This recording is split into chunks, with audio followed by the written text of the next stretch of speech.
Hey guys, it's Clyde, and today we've got our Ship Talk episode about every single coal ship that you can buy in World of Warships in November of 2022. Me and my friend Skada got together on my Twitch channel, twitch.tv/ClydePlaysLive, and with a live studio audience, kind of talked about all these ships. We talk about their strengths, their weaknesses, why you might want to go for one, why you might want to avoid a particular ship. We took a lot of questions and comments from all the wonderful people there who are watching the show live, and of course, we are going to put it all together and make it available for us on YouTube here. So as I always do with these videos, I put a lot of bookmarks in there so you can skip around to the ships that are of most interest to you. You can share this more easily with your clan, with your friends, and with other people that you play video games with. I guess they're probably your friends if you play video games with them. The other thing I wanted to talk about really briefly is the super thanks button that I now have unlocked on YouTube. Now, I would like to first absolutely stress this idea. Absolutely no one has to support this channel in any sort of monetary way. I love making content about World of Warships. I love World of Warships, and I love helping out you guys with your game. And so I will continue to make this content no matter what happens. However, down below, there is a little button with a heart in it that says thanks. If you would like to donate $1 or $2 or whatever to support the channel, you can absolutely do that. This is something I recently unlocked with YouTube, and I've had people ask me, where's your Patreon? How can I support you financially? I don't really do Twitch, so I want to do it through YouTube or something else. This is a way you can do that. Again, no one has to donate. I love making this content. I'm going to keep doing it. If you're not able, if you're not interested, that's okay. I still want you here, and one of the best ways that you can support the channel is just by sharing these videos with your friends. Or watching them yourself. Just watching the videos means a ton to me, and it encourages me to keep going. So with all that out of the way, let's get into our discussion today, and I hope you really find a lot of value in today's episode. Put this one on. You can just listen. You don't have to watch. We think these are really fun to do, and hopefully a valuable service for everybody. And thank you again for watching everything that you've watched on Clyde Plays, whether it's here or over on Twitch, or if you're following me on Twitter or whatever. I have a TikTok now. It's very small. Anyway, let's get into the video, and we'll continue on. Thanks guys for watching, and we'll catch you in the next battle captains. Bye. And with that, I think what we're going to do is jump into our discussion today on all the coal ships. If you guys want to follow along with us, you can go to the armory in your client just like this, and go to the ships section, filter by coal, and we will be talking about it. I'm going to hit the old beginning credits music thing that I do, the stinger, I think is what they call those in the biz. And we are going to start talking about coal ships.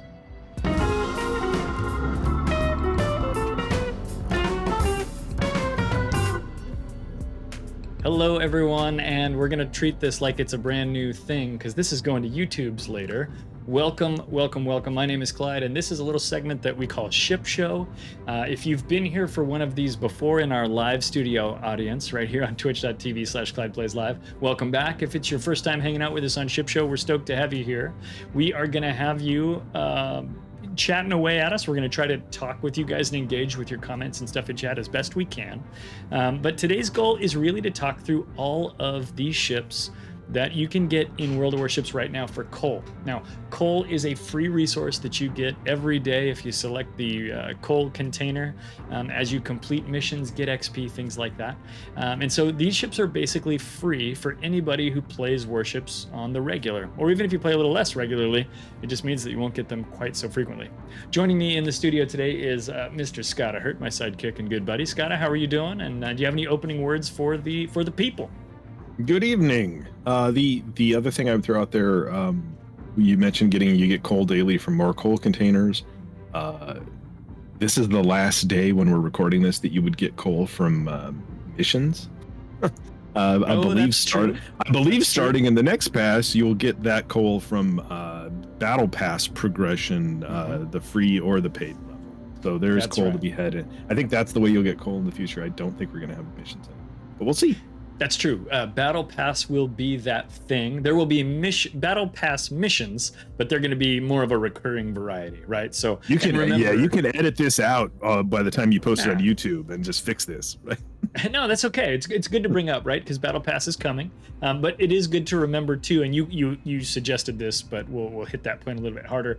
There is free Battle Pass that everybody gets. There's also paid Battle Pass, and there's good stuff on the free track too. So before you go throwing your money and buying the paid version of Battle Pass, remember that you can check out the free track too. And then the last Battle Pass thing I'll point out is that if you pay for Battle Pass partway through the missions, you get all the stuff in the past that are lead up to the level you're at currently in Battle Pass. So the best way to make those decisions, of course, is to wait and see how far you get and then buy Battle Pass later in the cycle. When you go, yeah, I did play enough, I'm going to get all these great rewards. You can always keep your money in your wallet until you decide it's a good value. So just bear that in mind. We'll talk more about Battle Pass in the future. Today, we're talking about coal ships, and I've got over here, I think, on the screen, some of what I call the rules. I have this screen whenever we do ship talk, and I always call it the rules. And it just has a bunch of information and numbers about what is going on with the thing we're talking about. And today it's coal ships. Right now it's actually 35 ships. I had to add a ship and I forgot to increment that number. There are 35 ships that you'll be able to purchase for coal because they just added the Malta. At the tiers, we have 10 tier 10 ships, 0 tier 8 ships, which is something we always find interesting. We've got 6 tier 6s, 1 tier 4, and then if we go down the odd number side, there's 9 9s, 4 7s, 5 5s, and 3 2s. I just thought it was kind of interesting that we had 5 5s, 9 9s, and 10 10s. I found that intriguing. We got 2 aircraft carriers, 8 battleships, 12 cruisers, and 13 destroyers. Now, I'm always complaining that I don't think there's enough coal destroyers. Apparently, I am wrong, and what we need is more coal battleships and aircraft carriers. Scott, kind of as you look at those numbers, I don't know that there's a whole lot of commentary here, but any thoughts that come to your mind when we talk about the tiers, when we talk about the classes that are available for coal ships? When I started playing the game in 2019, 2018, I don't remember anymore. But when I started playing the game, I think there was like 6 or 7 coal boats. I really feel like they have put the hammer down on increasing the variety and just the sheer number of ships available for coal, which is a free resource we all earn. It's a time sink resource, but I think it's nobody ever gives Wargaming any credit. I do think this is the thing you give Wargaming credit for. I think you can earn coal as a free to play player, and you can get a lot of interesting ships. There's a lot of really fun ships in the coal store. Yeah, I agree. And that is true. Like a lot of times we don't give Wargaming credit, and people like to complain about how this ship isn't available or that ship isn't available. But the thing I like to remind people is that there has never been this many free ships that you can get from World of Warships ever in my recollection. I've been playing the game for 7, almost 8 years now. And so the idea, we had 0 coal ships when I started. There was pay ships, and then there was ships you could unlock in the tech tree. That was it. And so we've got coal ships, we've got research bureau ships, all that stuff. Now, of course, you can, for a lot of those resources like research bureau, you can pay to go faster. But coal, like you mentioned, it's a time gated resource. There's a limited amount that you can get any given day in the game.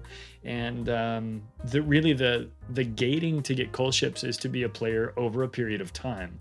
And that's how they get you. If you want to think of how they get you, that's how they do it. They want you to be a long-term player. And of course, if you play for a long time, you're probably going to buy some premium time or some doubloons or another premium ship or something. And that's how they get you to spend a couple of dollars, right? So yeah, lots of ways to earn coal. Oh yeah, go ahead. Yeah, lots of ways to earn coal from the dailies, from the crates. Things like the anniversary month that usually occurs in September. It's usually a lot of coal and prizes and crates and super containers that give out coal that month. Snowflakes that you knock off ships during the holidays. Usually there's a tier range that just give coal. So there's a fair amount of ways to get coal. It never feels like it's hard. It to me now, it never feels like it's hard to earn coal as it did a number of years ago as well. It feels like there's plenty of opportunities to get coal. That's a good point you mentioned too, because it does feel like it's easier than ever to get coal, although some of those ways involve money. Keyed in chat says you can buy coal through buying boxes for what it's worth, and that's true, right? There are ways to spend money to get coal now. That didn't used to be true. It's more available now, and I think Keaton's referring to like the Santa boxes that we're going to see over the holiday season, things like that. You can't go buy the regular resource containers typically. You might be able to buy a bundle that includes a few of them, something like that. Yeah, I think you can buy bundles with those containers for community points, which is another free thing you earn from like watching on Twitch and doing dorky stuff like that. I think they sell resource container bundles in the resource point store.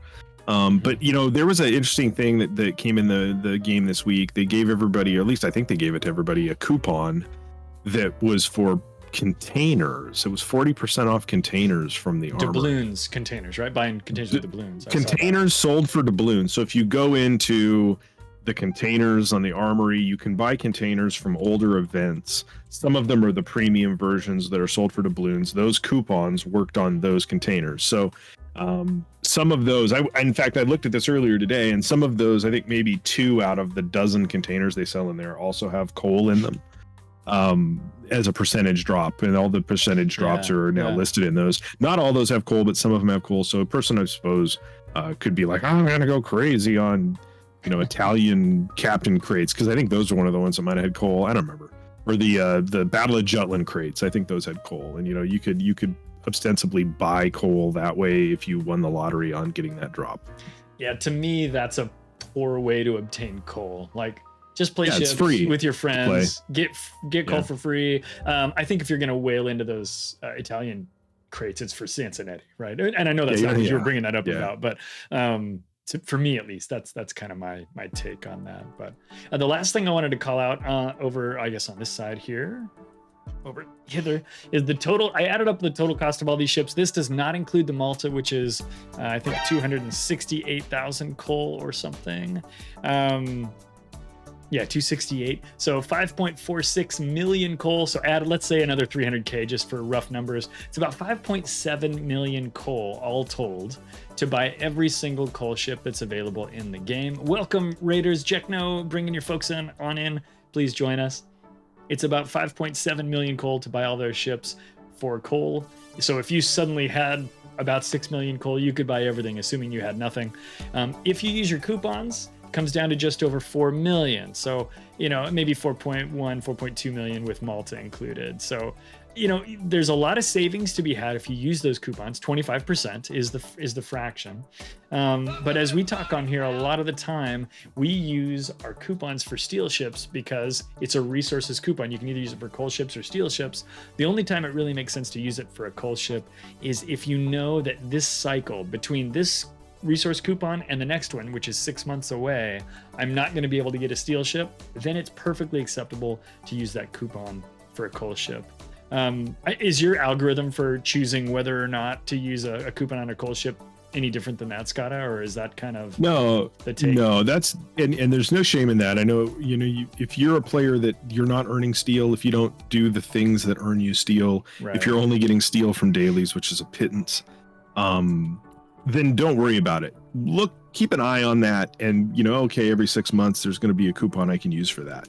But you're going to earn coal, and you might as well at that point use those coupons for coal ships. I know I did at one point in my warships career. I would use that coupon for coal ships when I didn't earn steel at a rate that would allow me to buy steel ships. I haven't used the coupon for a coal ship in quite a while, but I would have no problem doing that if I knew I wasn't going to use it personally for a steel ship in that interval. And maybe even if you are a person that earns steel, you may look at the steel shop and see nothing of interest to you and decide, hey, I'd rather buy this coal ship and I might as well save some coal on it. I can use that coal that I saved to go buy some premium modules. We're talking about coal ships. There's other things that you have to buy with coal, in regards to captains and special modules for your ships, right? So coal isn't just for these ships. Yeah, no, that's a really good point to bring up those other items. We talk about the custom modules, and you get a coupon for that periodically as well. You don't get coupons for the unique commanders, right? Everybody wants the unique commander coupon to make your Kutuzov or your Luchins or your Swirsky cheaper. And of course, that's just not a thing. Those commanders cost a premium, and that's on purpose. And if you look at how much those guys cost, they're about the price of a tier 9, tier 10 coal ship with a coupon applied. Maybe a tier 9 coal ship with a coupon applied. So if you're going to use that coupon on a coal ship and that's going to help you get Swirsky unlocked or Luchins or Cunningham or whoever you're looking at, that's a good way to think about using a coal coupon as well. So like you said, there's no shame in using that on the thing that's a good deal for you. Might not be, you'll have a cacophony of people telling you never use that on anything that's not a steel ship. Sure, that makes sense, unless you're going to let that coupon lapse because peer pressure, like that's dumb. So use your coupons and do some figure out what you think the best deal is and go for it, and be confident with those decisions. Jackal says, I'm not going to be able to have enough steel to buy a ship even with a coupon, so I'm going to use the coupon on a coal ship. Perfect. That's exactly what we're talking about. If you're a new player and you are enjoying the game and you want to use that coupon to get a discount on Charleston, do it. I use mine on my EU account to get Lazo. Yeah. I got Lazo for like 80,000 use the coupon. It was dope. Use the coupon. There's no shame in that. Use the coupon. Okay, that's all I wanted to talk about on this. Just how many ships there are, where they're at. Again, I was surprised by how many were destroyers. I was surprised by how many were cruisers. Every time I look at coal ships, research ships, steel ships, I'm like, it's all battleships. And of course, that's my perspective. It's probably just because it's battleships is what I haven't bought, right? And I know players are eager for more battleships. I think we actually need some more coal battleships. And maybe, frankly, let's get a tier 6 coal carrier in here. Come on, Wargaming, get with it. All right. I don't have anything else to say on this one. We're going to go through these basically by tier. We have groups of tiers. We're going to start low, work our way high. So our first group right here is our tier 3, 4, and 5 ships. I feel like we should start with the low boys. Campbeltown and Charleston, both at tier 3. Now, Charleston is basically a premium St. Louis. I still don't have the Charleston, because by the time it was added as a coal boat, I was well past where tier 3 was a place I spent a lot of my time. I don't know if a lot of players are looking to buy a coal boat when they're new, when they're playing at tier 3 actively, when they're playing at tier 4 actively. But everybody enjoyed St. Louis. When we first started playing, me and my group of friends first started playing World of Warships, everybody loved St. Louis. It was their favorite ship. It was a ship that kept you playing the game. It was like unlocking Fireball in Dungeons & Dragons. It made you excited to play World of Warships. And so I think a premium version of that for 15,000 coal for a player who's new is probably a cool thing. However, if you're a player who's looking at a longer career, I'd look for something probably higher tier than Charleston. Any Charleston thoughts from you, Skada? It's kind of an odd ship to start with, but let's do it. Charleston's fun. St. Louis is fun when you're low tier, and even if you go down there, I think World of Warships fun at every tier. It's hard sometimes to go down there and get matchmaking, and a lot of times it feels kind of dirty to go down there and play, and people call you a SEAL clubber if you do well down there. But Charleston's fun. It's a premium St. Louis. It's a U.S. protected cruiser. The guns constantly are firing when you're down there playing Charleston or St. Louis or Bow Gator or one of the other premium protected cruisers like Oleg or Varyag or any of those ships that exist in the game. They're fun because the guns are always shooting, and it's just fun to play, and you can learn a lot playing in those protected cruisers down there about angling, because at tier 3 you're going to start encountering battleships, right? So there's something to be said. You can play St. Louis, you don't need Charleston, but no, I think it's fun for what it is. Yeah, exactly. I keep thinking about buying it just so I can have it in my port so it stops showing up on the list. And it's 15,000 coal. The thing that holds me back from buying it as a player, like where I am now, is I'm always saving for something because I don't have all of the coal ships yet. And that costs about the same, a little bit less, just barely, than one of the coal modules, right? So like for me, I'm like, well, it's either that or a new hydro module or a radar time extension module or whatever. So I kind of hold off from doing it. Stein1263 says a tier 5 US battleship would be great. I agree. I know we have Oklahoma, which is available at the end of one of the campaigns, but it'd be cool to have a US tier 5 BB in the coal shop as well. I think that'd be great. Yeah, they should push Texas over there at this point. Oh, that'd be a wonderful ad for newer players who don't have it. Yeah. I think Texas for a long time was one of those premiums that was like a special price. Like it was a lower price. Like, couldn't you get Texas for like $10? I don't know. It was like $10 for newer players. They should just push it over to the coal store. It's a great ship. Kill Panic says you can buy Oklahoma collection containers for coal. So technically, that's true. Yeah. Gaelic Knight says we don't need any more German BBs. I think there's enough in the game I mean, I agree, but the darn things are very popular and they sell. So I would love to see some other nations get some battleship love, rather than yet another on-halt Brandenburg. I was going to say, did Tirpitz. somebody buy on halt and have buyer's remorse? Is that what's happening? Could be. I mean, there are a lot of German BBs in the game. That said, just like the destroyer count for coal ships, maybe I need to go count them and make sure. But I do think there's a lot of German BBs in this game. Yeah, there's way too many. Yeah, concur. Jackal says, having low tier premiums to play with a buddy who just started playing or grinding a new line is not a terrible idea. I love playing my low tier premiums when I am teaching someone new how to play World of Warships. It's a thing that I do all the time. So if you don't have a tier 3 or tier 4 premium, that's a great reason to get one, especially if you're the kind of person who's going to go out there, you know, put your arm around a buddy and go, hey, have you heard about World of Warships? Let me show you this new game, right? It's a great thing to have a premium that you can take one of your fun captains down there and div with them and show them the ropes for sure. Yeah, we've done that, and that's a ton of fun. And it's you look down there, and there's limited options at some of those tiers on premiums, or at least on, but you can go through the coal store and you can get Charleston, you can get Campbelltown, you can get Yubari, and you're pretty well covered. You just need to get yourself a 2, I guess, but. And there's 2s available in the premium shop. I see Tachibana Lima 99 cents. So it's yeah, there's ways to get in there. Speaking of Campbelltown, let's jump over to our next ship. This is the Campbelltown. Campbelltown is one of my favorite ships in the game, but not because of how it's represented in World Warships. It's fine, but this ship has such a fascinating history, and I talk about it every time we talk about this ship. It was a U.S. destroyer that the Americans gave to the British so they could drive it up and smash it into the gates of a dry dock so they could blow it up so that the Germans couldn't repair Tirpitz and Bismarck in World War II. It has an amazing history.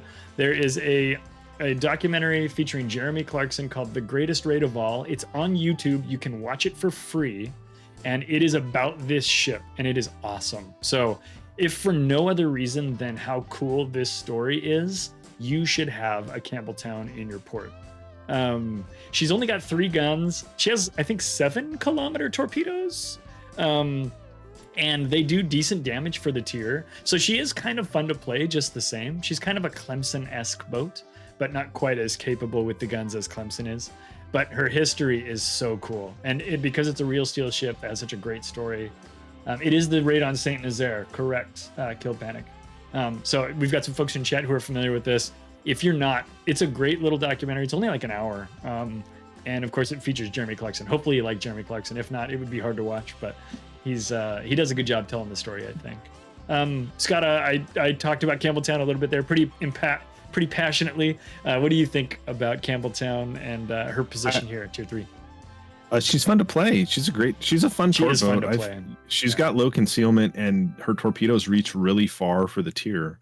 And they reload quick enough, so you don't worry about gunboating in it, but you can drive around and have a great time torping. I know we've played it on stream in the past.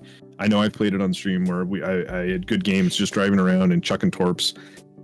It's good. It's a fun boat. And the history behind it's really cool, but just as far as like the mechanics of playing World of Warships, it's not a bad 3 to play. It's not a gunboat. The guns are kind of wanting, but the torpedo armament on it's fun to play with. Yeah, it does say over here that it's a Wix class destroyer. I referenced Clemson, but it is more Wix esque because it is a Wix class destroyer, which is the tier 3 US Techline destroyer. So it was formerly USS Buchanan historically, if that's of interest to anybody. But I do recommend go watch that documentary. It's totally free. It's on YouTube. It's awesome. We should do like a watch party in Discord or something for that. That'd be fun. But just because I love that. I haven't watched it in a long time, but definitely recommend people grab a Campbelltown, if only because it's a cool historical ship. Jumping up to tier 4 is Yubari. Yubari is a ship I play a lot when I'm teaching a new player to play. It's a cruiser, but it acts kind of like an overgrown destroyer. It's got two barrel turrets with very, very accurate guns. They're very, very, very low dispersion on them. So you don't put out a lot of heat, but you do a lot of hitting when you click well. Lots of fires and stuff. Has good AA for the tier, which isn't super important at tier 4. because I don't believe you'll I don't believe you'll ever match against a carrier oh no, they have tier 4 carriers now. I forgot. I was thinking they started at 6. So the AA is decent for the ship. The torpedo angles are hilarious. They're bad, and they only go 6 kilometers. But it is kind of an interesting little light cruiser. Small HP pool they mention over here. So I don't know. Any thoughts on Yubari, Skada? This is one I like better than you, I think. Yubari's fine. It's kind of entertaining if you take it out and you do well in it. That's a boat. If I go out and I play well in it, I really feel like a seal clubber because it's not that great. Right. Right. It doesn't. Statistically, they talk about how it's low HP pool. It has like more than 10,000 hit points less than the Charleston at tier 3. Is that true? Oh man. Yes. Yeah. I mean, I had no idea. It's got a lot less hit points. It is much faster, obviously. It's because it's more of a modern. I say modern, but it's more of a World War II layout than like a. I mean, it's a turreted ship. It doesn't have casemates and stuff, right? Like an Age of Sail. The Age of Sail kind of ironclad looking. I do remember at one point, I feel like at one point, like the gimmick we used to joke about Yubari having like some form of AA, because doesn't it have like defensive AA as a consumable? I believe it. Yeah, it does. It has a defensive AA consumable. So it's like pretty good. So, it's tier. Probably the terror of ho shows everywhere, right? It's fine though. I guess the comparative would be like the Kuma. I think that's the tech line tier 4. It is the tech line tier 4, yeah. I think Yubari's probably better than the Kuma. So you take that, stamp that on this video. That's all I got for you. One thing I will say too is when you see a Yubari at lower tier, it tends to be a pretty good player. People don't play Yubari on accident. And I will say too, if you're a newer player, Yubari is kind of hard to play well. That low hit point pool means she's very punishable. And so, if you see a Yubari out there, be a little bit wary of that player. They're probably going to be able to dance pretty well. And that's not just because sometimes I play Yubari, but like people who play it tend to know what they're doing. Because people who don't know what they're doing play it a couple of times and they go, this ship sucks, and they put it away. Mm-hmm. Yeah. And that's not really true, but it does require you to dedicate some time to learning how to Yubari successfully. So, bear that in mind, I guess, when you're out there. If you're seeing them at low tier, they tend to be pretty skilled folks. Agent Nutsack says the only defensive AA at tier 4. Hello, Agent. Welcome to chat. We're glad to have you here. That is a hell of a screen name you got there. That is wonderful. I'm a Jackal says, I liked how back in the day her dual purpose secondary gun had a longer range as an AA gun than against surface targets. That's actually pretty funny, Jackal. I did not remember or ever know that, I think. That is for sure. Brand says, isn't Yubari a Japanese light concept ship? I'm not sure about that. Maybe? But I can't speak to that with any amount of authority, unfortunately. Yeah, this isn't the History Channel. I don't know what you're expecting from this. I mean, it seemed like it for a minute there when we were talking about the Campbelltown, but... Yeah.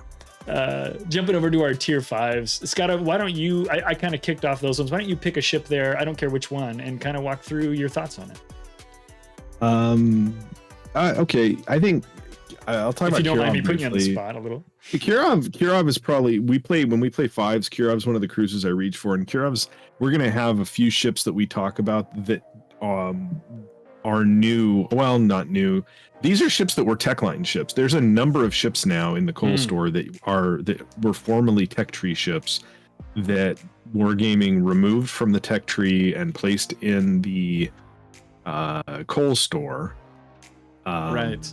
Kirov was the tech tree tier 5. Exactly. Yeah, it was back in the day before the Russian cruiser split. Kirov was the tier 5 tech tree cruiser, and Moskva, which we'll talk about later, was the tech tree tier 10, and they're both now coal ships. And if you've played those lines more recently, you'll be more familiar with Kotovsky at tier 5, which is trash compared to Kirov. Which is an absolute garbo boat. Agreed. Kirov is really powerful for a tier 5 cruiser because the gun velocity is really great, and it has these guns and it lights fires, and the guns shoot really far, and the AP on it crushes stuff. It's just really good. And so you're looking at this listing of 5s where we've got this collection of 5 tier 5s. I like Marblehead, don't get me wrong, but Kirov's in a class above, and you can kind of see that based on the cost difference. Yeah, and Leviathan there in chat says Kirov is the only cruiser I think is qualified to play in tier 5 ranked. That is high praise from Leviathan there in chat. And it's, you know, like you said, Kirov's a class above Marblehead. Marblehead's fine. Kirov is surgical. It's really good. And I remember when I was playing through that line, I was of course a much greener player back then, not as comfortable or familiar or even as good at the game as I am today, for whatever level of good that is. I found Kirov difficult to play because, like all tier 5 cruisers, she was kind of a glass cannon, but she did hit hard. So, you know, playing her now, much more comfortable, much more capable in that ship. But I agree. I think she's really powerful. And, you know, looking at how they've adjusted the two Russian cruiser lines, when they first did that, I said, this is stupid. What are you guys doing? The lines are fine. The ships are fine. Leave them alone. But you can see the language, the design language across those two different lines now, where they made the split up at the top end and kind of how we led up to it with the lower tier ships as well. And it does make a lot of sense that Kirov was moved out when you see the design they've got across the stretch now. And Kirov's great. If you're looking for a tier 5 coal ship, I highly recommend Kirov. I think she's strong. I just looking at my personal statistics on some of these ships as we're talking about them. Like we talk about Yubari, my stats on Yubari are terrible, except it has like a huge number of average plane kills, right? In fact, it's like purple for me because it's defensive AA, right? When I'm looking at Kirov's stats, Kirov's interesting for me. I don't have a ton of games in anything because, you know, I play wide more than I play long, but right. Prior to when Kirov was a tech line ship and I was still learning playing, and I don't remember when I worked the Russian cruisers, but prior to June of 2019 when it was a tech line ship, you know, I had like a 50% win rate on it, but I still had a TOPR, green average damage, you know, pretty good numbers. And then subsequently as a premium, I've got like a 90% win rate and a purple PR and purple damage. And I don't know why. Obviously I've played more than I used to, but I reach for it because it's so good. And as far as a trainer goes, like its turret layout, like if you look at, you know, Marblehead has that, like, you know, there's like kind of turrets, but then there's a bunch of like casemate guns. You know, Kirov is like, you know, it's laid out like most of the other cruisers are as you move up the tech line with, you know, with an ABX kind of turret setup.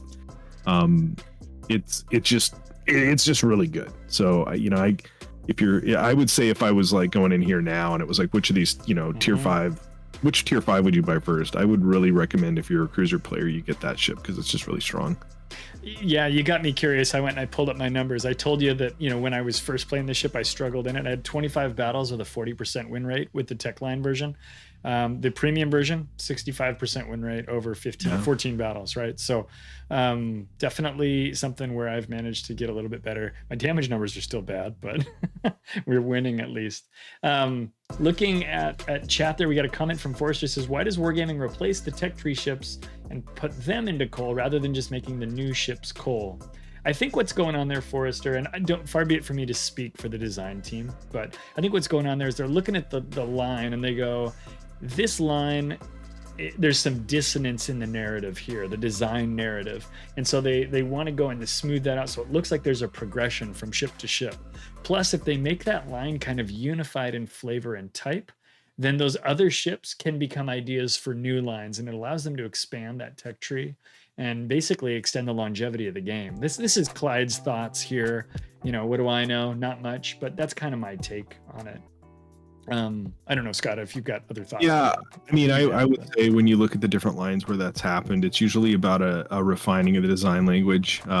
With the Russian cruiser split, Kirov feels more like Moskva than it does feel like Dmitry Donskoy or Chapayev or Shores, right? And so it feels completely different than some of those in the line. And so I think we back then, and if you were going to do that split and you were going to have, you know, Petro and Riga and Tallinn break in at 10 and 9 and 8, I think you could have had the split at 5 and slid Kirov over and then come up with a 6 and a 7 that were more like that, you know, and had a more full split. It's probably better they didn't, because then there'd be 2 more overpowered 6s and 7s that would be beating up on people. But You could have done something like that. I think in that case, it's a design language thing. And other lines where we'll talk about that later, like Grosse Kurfürst being a coal boat now, or Havarask being a coal boat now, it's just a complete difference in those ships not necessarily fitting with how they want the layout of the lines to be now. Yeah, I agree. And taking a look at that, like you said, I think Kirov does kind of fit nicely with that Moskva sort of line. And then like they could fill out a line there, right, and put a tech tree version of that kind of concept all the way down where you've got those 180s. Bagration would fit into that line, kind of, right? Yeah, Bagration totally. Bagration would probably feel better in that line at tier 8 than Talon does, because of the whole like hipper thing. Yeah, I think it would personally. I think Talon has very similar guns to Kirov, actually. Without getting really into the dig of that, I think it has pretty similar gun handling, but yeah, Bagration fits over there pretty well too. It feels pretty bow tanky. Mm-hmm. Well, I'll grab Marblehead, since you kind of segued us sort of towards talking about the cruisers. Marblehead was one of the early premiums that I got. If you've played Omaha, you've played a ship very similar to Marblehead. The advantage Marblehead has over the Omaha is longer torpedoes. It's got an 8-kilometer torpedo. It does relatively low damage, but they reload in way less than a minute. I think it's like 40 seconds. They're pretty fast.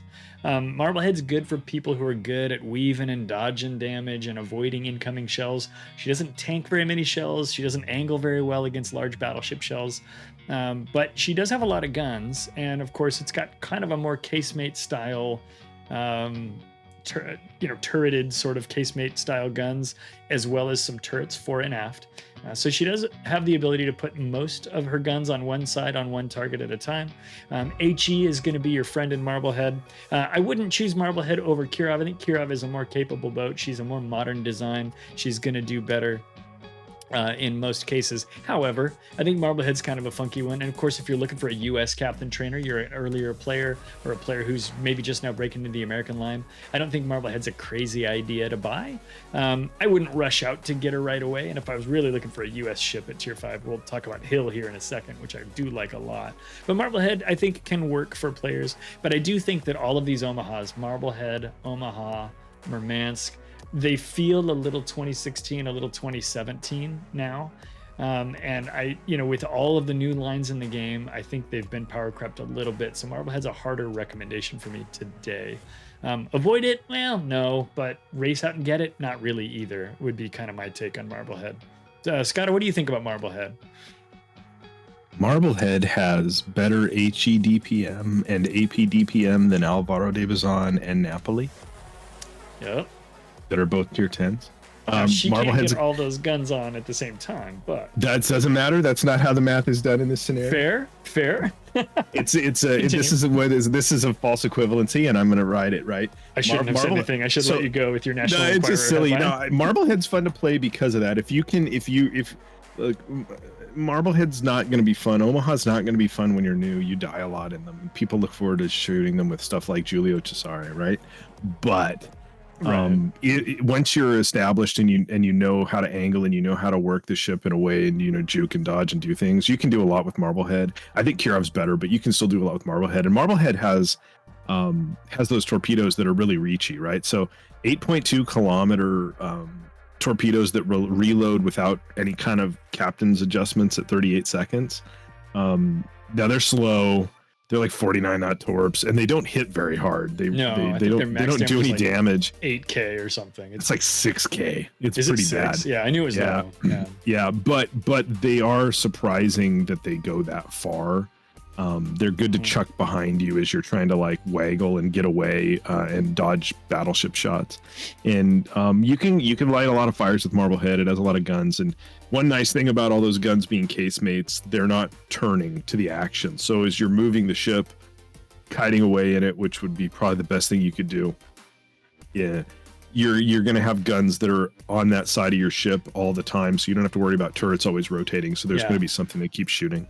And that actually helps with that DPM, right? While you don't get that maximum number that you talked about, you do get a lot of it all the time because you're never unable to shoot because of the arrangement of these guns. And the arrangement also is what keeps you from using them all simultaneously, but it's available. One thing I'll point out too, and I'll be a little sensational with this, but then I'll come around and correct it, is I got Marblehead for free at Penny Arcade Expo, PAX Prime here in the Seattle area.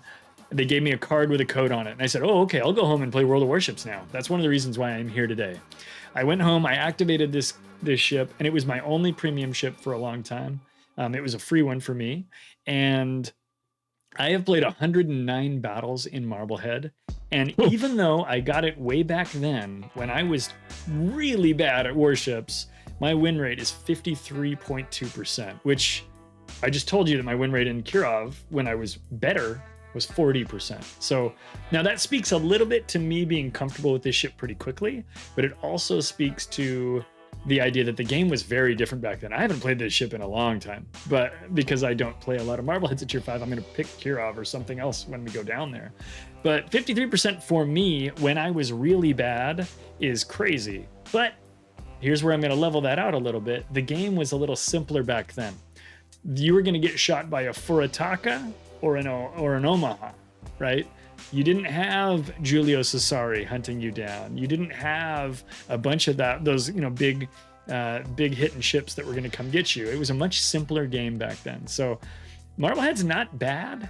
And for the reasons you talked about, the DPM and the torpedoes with actual range, even though the damage is low, and you can keep your guns working all the time. Her AA is straight trash.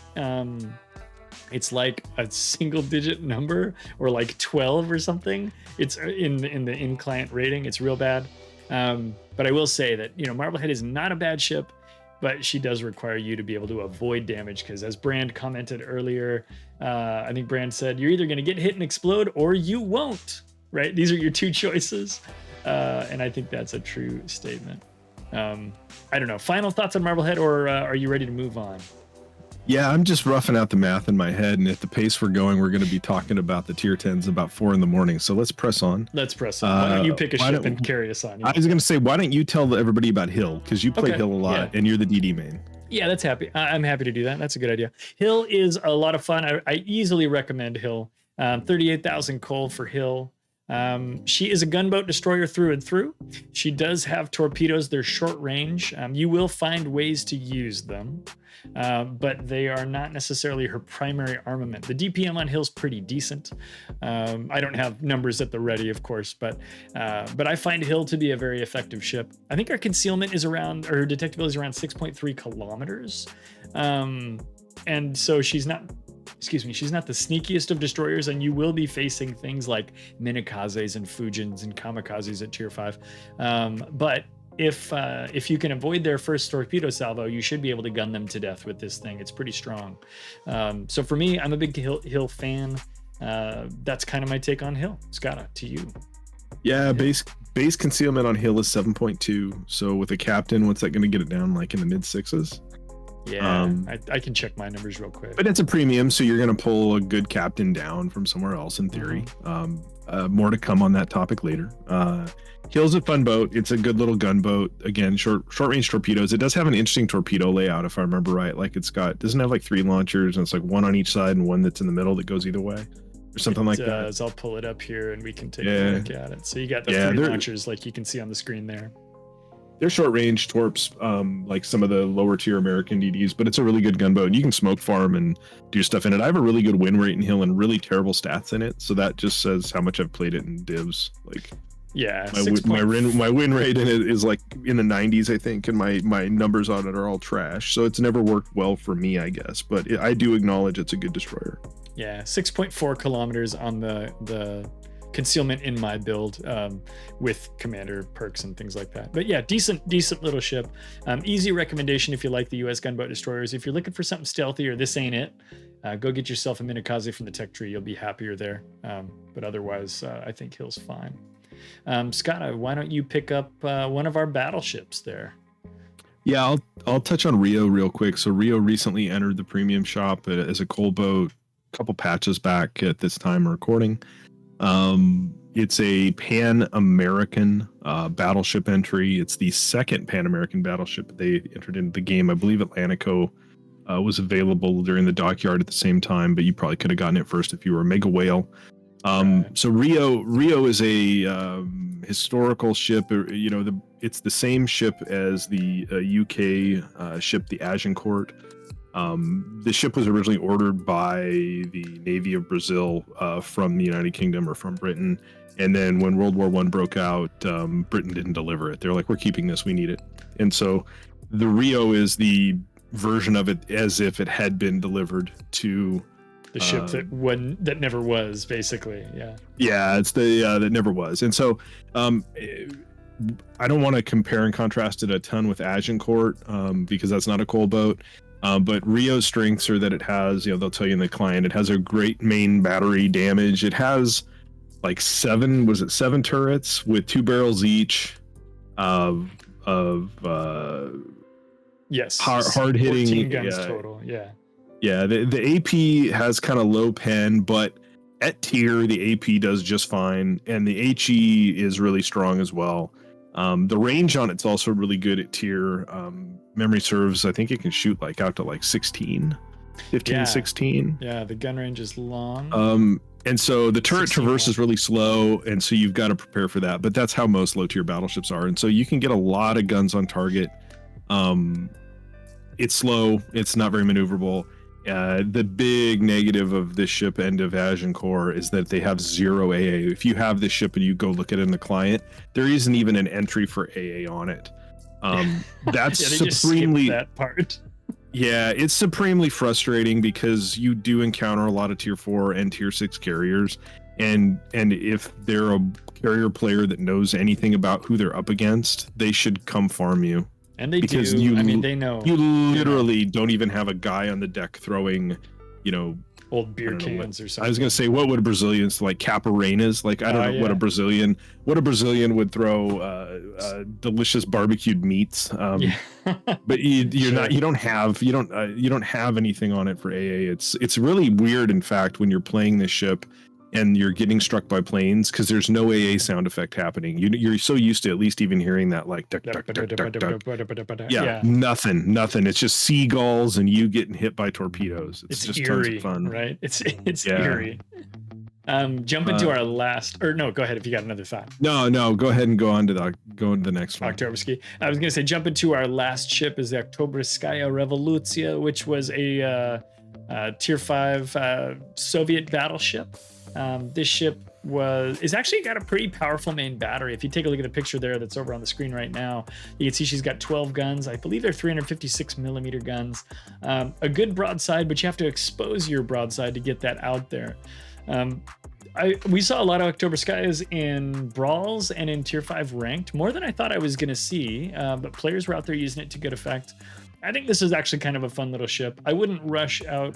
Zayden says 305 millimeter guns. That must be true. I will accept your correction. Zayden's correct, and I was going to correct you. Thank you. Oh, I appreciate you. Zayden's raced you to it. But 305s, which is actually really common at tier 5. I think Koenig has 305s as well, and some of the other ships. Yeah, Rio has 305s as well. Yeah. So I'll throw it to you. We're kind of breaking over here. I think this is a good time, but what do you think about the Oktoberski?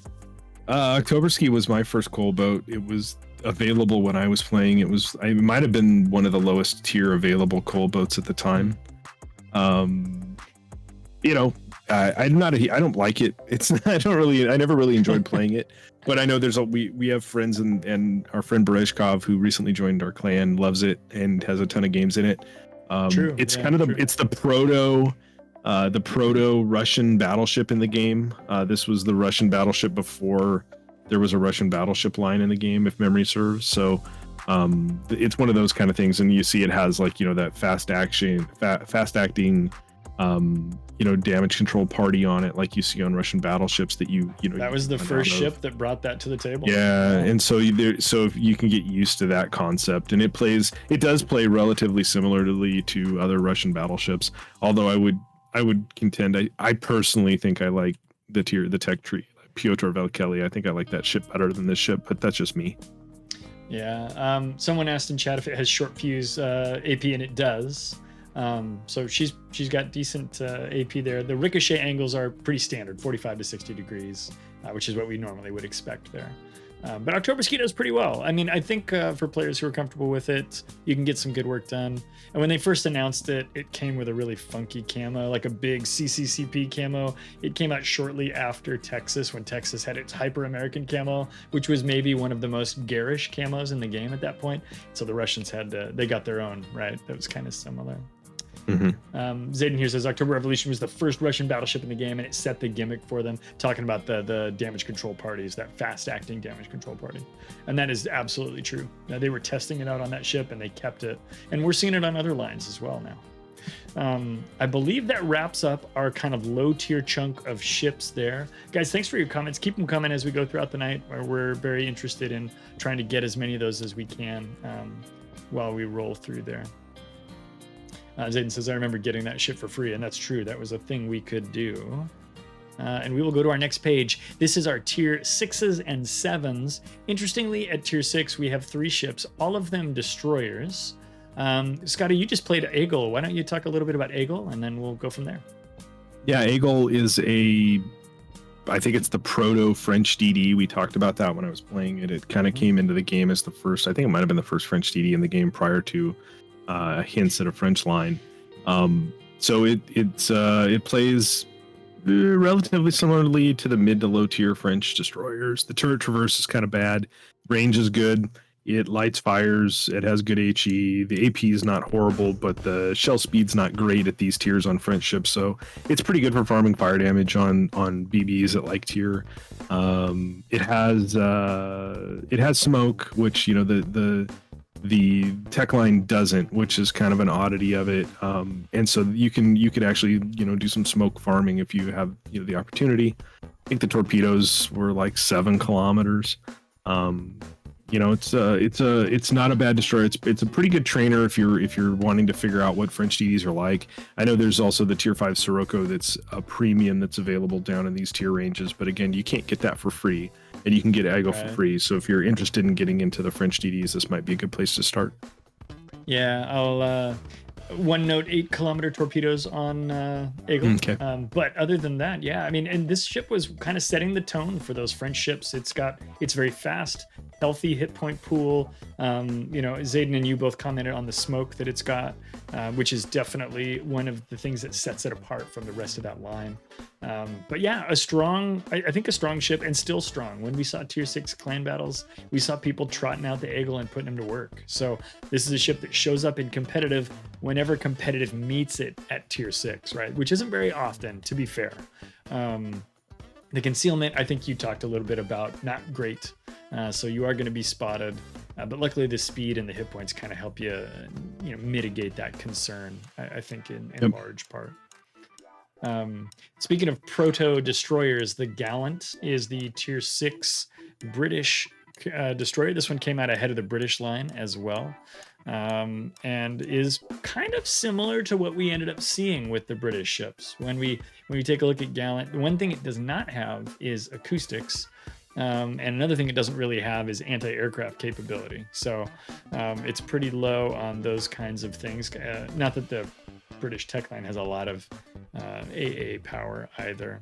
I want to say the concealment on this is 6 or 6-1. Maybe Chad or you, Scott, could check me on that. Base detect is 6-6, so with the captain, it's like, I'd get to 6-0, 10% down, right? Yeah. Which isn't amazing at tier 6, but it's better than some. It's pretty good. Right. It'll outspot that Aigle, but it won't outspot maybe a Japanese destroyer that's a 5.7 or 5.8, right? Yep. The guns on it are fine, but not exceptional. I remember I used to think the guns were really great, but Little White Mouse wrote a review on it that said, this DPM doesn't work.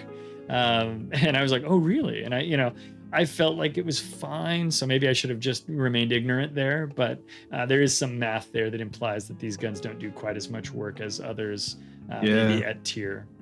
HEDPM on it, just statistically is 81.6K, which is lower than Yubari. Mm-hmm. It might be the lowest. Cruiser, right? Yeah. It might be the lowest of any cold boat that has HE. It's rough, and the APDPM is better. It's like 100,000, but it's not amazing. Right. Yeah. I think your whole point in this ship is hoping to spark a fire, right? Like that's how you play it. You do a little HE work, and the torpedoes work too, right? I mean, they're only 8 kilometers if I recall, and they'll, so it's not exceptional for tier, but it's competitive, and you can do some work with it with those torpedoes. So, it's a reasonable all-rounder destroyer, and that's what the British destroyers wound up being. So Gallant, I think, is a good exemplar of that line. What it eventually Yeah. Yeah, the torpedoes actually have a really high damage number for the tier, right? Like down in that tier, the almost 15,500 damage for those torps. So those are pretty healthy. I think leaning into it as a torp boat, even in that line, in those tiers, you can kind of pick if you want to be more gun or more torpedo focused. Maybe with that gun DPM, this one's a little more torpedo focused, but it's not a bad boat. It's just like you said, it's just got no AA, and that probably has to do with more about when the boat was put in the game. It does, and of course, nowadays tier 6 carriers are aplenty, right? We find a lot of them, so it does make it a little bit difficult to choose this ship. Or we've had some mentions of Jurua or Juria, as people like to pronounce that. I don't know if I'm even close on the Brazilian or the Portuguese pronunciation, but those ships are carbon copies of one another, so it makes it difficult to choose either of those ships, and with the tier 6 carriers that we expect to see in battle these days. Yeah, it's easier to choose this one because it's bought with coal and you can use British captains on it. Yes, that does make it a little bit easier, right? And that is nice. Again, speaking about captain trainers, that's something that'll come up, thematically throughout the night here. Gaelic Knight says you used to be able to get it from a collection of containers. I don't know if you can still do that or not. I feel like I can't remember if I got mine from a collection or if I paid for it, but that was a thing. I do remember that being a thing. I don't think that I can't say if that's possible anymore or not. I just don't know. Let's talk Anshan. And Anshan is another tier 6 destroyer. Came out ahead of the tech line as well. Anshan's been out for a very long time, and it makes her pretty cheap in terms of coal. It says I already have her. If I go back to this window, it'll tell me she's 40,000 coal, so she's cheaper than all these other tier 6 destroyers. Anshan's basically a Nevny from the Russian tech line with 8-kilometer torpedoes, and that's more or less it. There probably are some other subtle differences I'm not thinking of, but she plays like that. So she's got some decent speed to her. The guns do pretty good work. I think they're 130 millimeter guns, and they'll behave like Russian guns. They'll shoot decent range and they'll have decent velocity. And of course, you can hit with your torpedoes as well. Zayden says it has different AA guns, they think, and that's very possible, right? There's some subtle changes like that on a lot of the preems. I would not be surprised if that were true. Yeah, Anshan's a ship that you see in tier 6 competitive modes when it is played. Because it's fast, because it has the Russian style gun ability, but then it also has really good 8-kilometer torpedoes, and they're not like Pan-Asian torpedoes. They're not deep waters. They hit anything, and they hit pretty hard. They're not as powerful as the Gallant's torpedoes, but they're close and they're faster. I think Anshan's a pretty good at that price for coal. It's a pretty good boat. All three of these tier 6 destroyers we've talked about have like the identical smoke. They all have 3 base charges that takes 20 seconds to put out and 81 seconds to disperse, right? They all 3 have the exact same kind of smoke. Yeah. So, I think between, out of the 3, I think Anshan might be the strongest of the 3. It's either Anshan or Aigle. I think those 2 fight it out, right? I think Anshan's good just because it doesn't have the concealment crippling problems that the Aigle has. Like you can, it's a little bit further, isn't it? It actually has, some concealment. I feel like spec'd with the cat, its base concealment is 7, so it's like 6'2", 6'3" in that ballpark. Maybe. Yeah. So I think it's more doable, and it's a good gunboat too. It's a gunboat's like a Nevny, but it has torpedoes that are usable. So yeah, it's a pretty good ship. That is true. One thing I'll say, we had the comment from Zayden about the AA earlier. Anshan's AA and Nevny's AA are both terrible, but Anshan's is slightly better. Nevny does not have any short range AA, Anshan does, and its medium range AA is 3.5 kilometers instead of 3.2, but they both have pretty atrocious numbers. Rommel confirms the 6.3 kilometer or detectability range for Anshan as well. Yeah, of those 3, I like Anshan the best, but I think some players would prefer Aigle for sure, with the speed and the Frenchness to it. But But I really like Anshan. Anshan does really well with one of the wrong brother captains, and Aigle does really well with Abueno. So you can kind of, if you've got those commanders in your ports and you bring them in, they're going to do well there. Someone in chat, Zornbringer, mentions the gun traverse is bad on Anshan, and that is true. That comes from that Nevny as well. So definitely something you're going to want to spec into for a captain if you build one up for Anshan. Yeah, turret traverse on Anshan and Aigle. That's a grease the gears situation on both those. In fact, if you're fighting at shorter ranges, you might even consider putting turret traverse in slot 3 instead of accuracy. Dare I say that? But I know that's almost if you're knife fighting DDs a lot down in those tiers, you might want that just to get the guns to get out of their own way. Yeah, that's actually an interesting thought for some of those boats, right? Especially those Russian originated destroyers. Let's jump into our tier 7s. Skada, you want to pick something off the list and cook us off here? I think I did 2 in a row there, but I won't take Lazo because you're gonna do. There's probably got a 45-minute soliloquy coming on Lazo from you. I'll try to be abbreviated on it. I'll talk about Flint. Okay. We look at Flint. Flint is a premium American destroyer, ultralight cruiser, not destroyer. Sorry, that's likened to the Atlanta or the Pan Asian Tier 7 tech line, the Shumfon. Flint is really expensive for coal, as you can see, because Flint is what they call a steel legend. Yeah, because people wonder what that means. Yeah, so a long time ago, Flint was only available originally if you won. Back in the original days of ranked, did you have to win rank out 5 seasons in a row to get Flint, or maybe that was black, and then you had to do the same thing to get Flint. And then eventually in times you had to do it, but it was basically you would earn a ranked token by achieving rank 1 in multiple seasons, and you could spend those tokens to get these special ships. Flint was one, USS Black was the other, I think.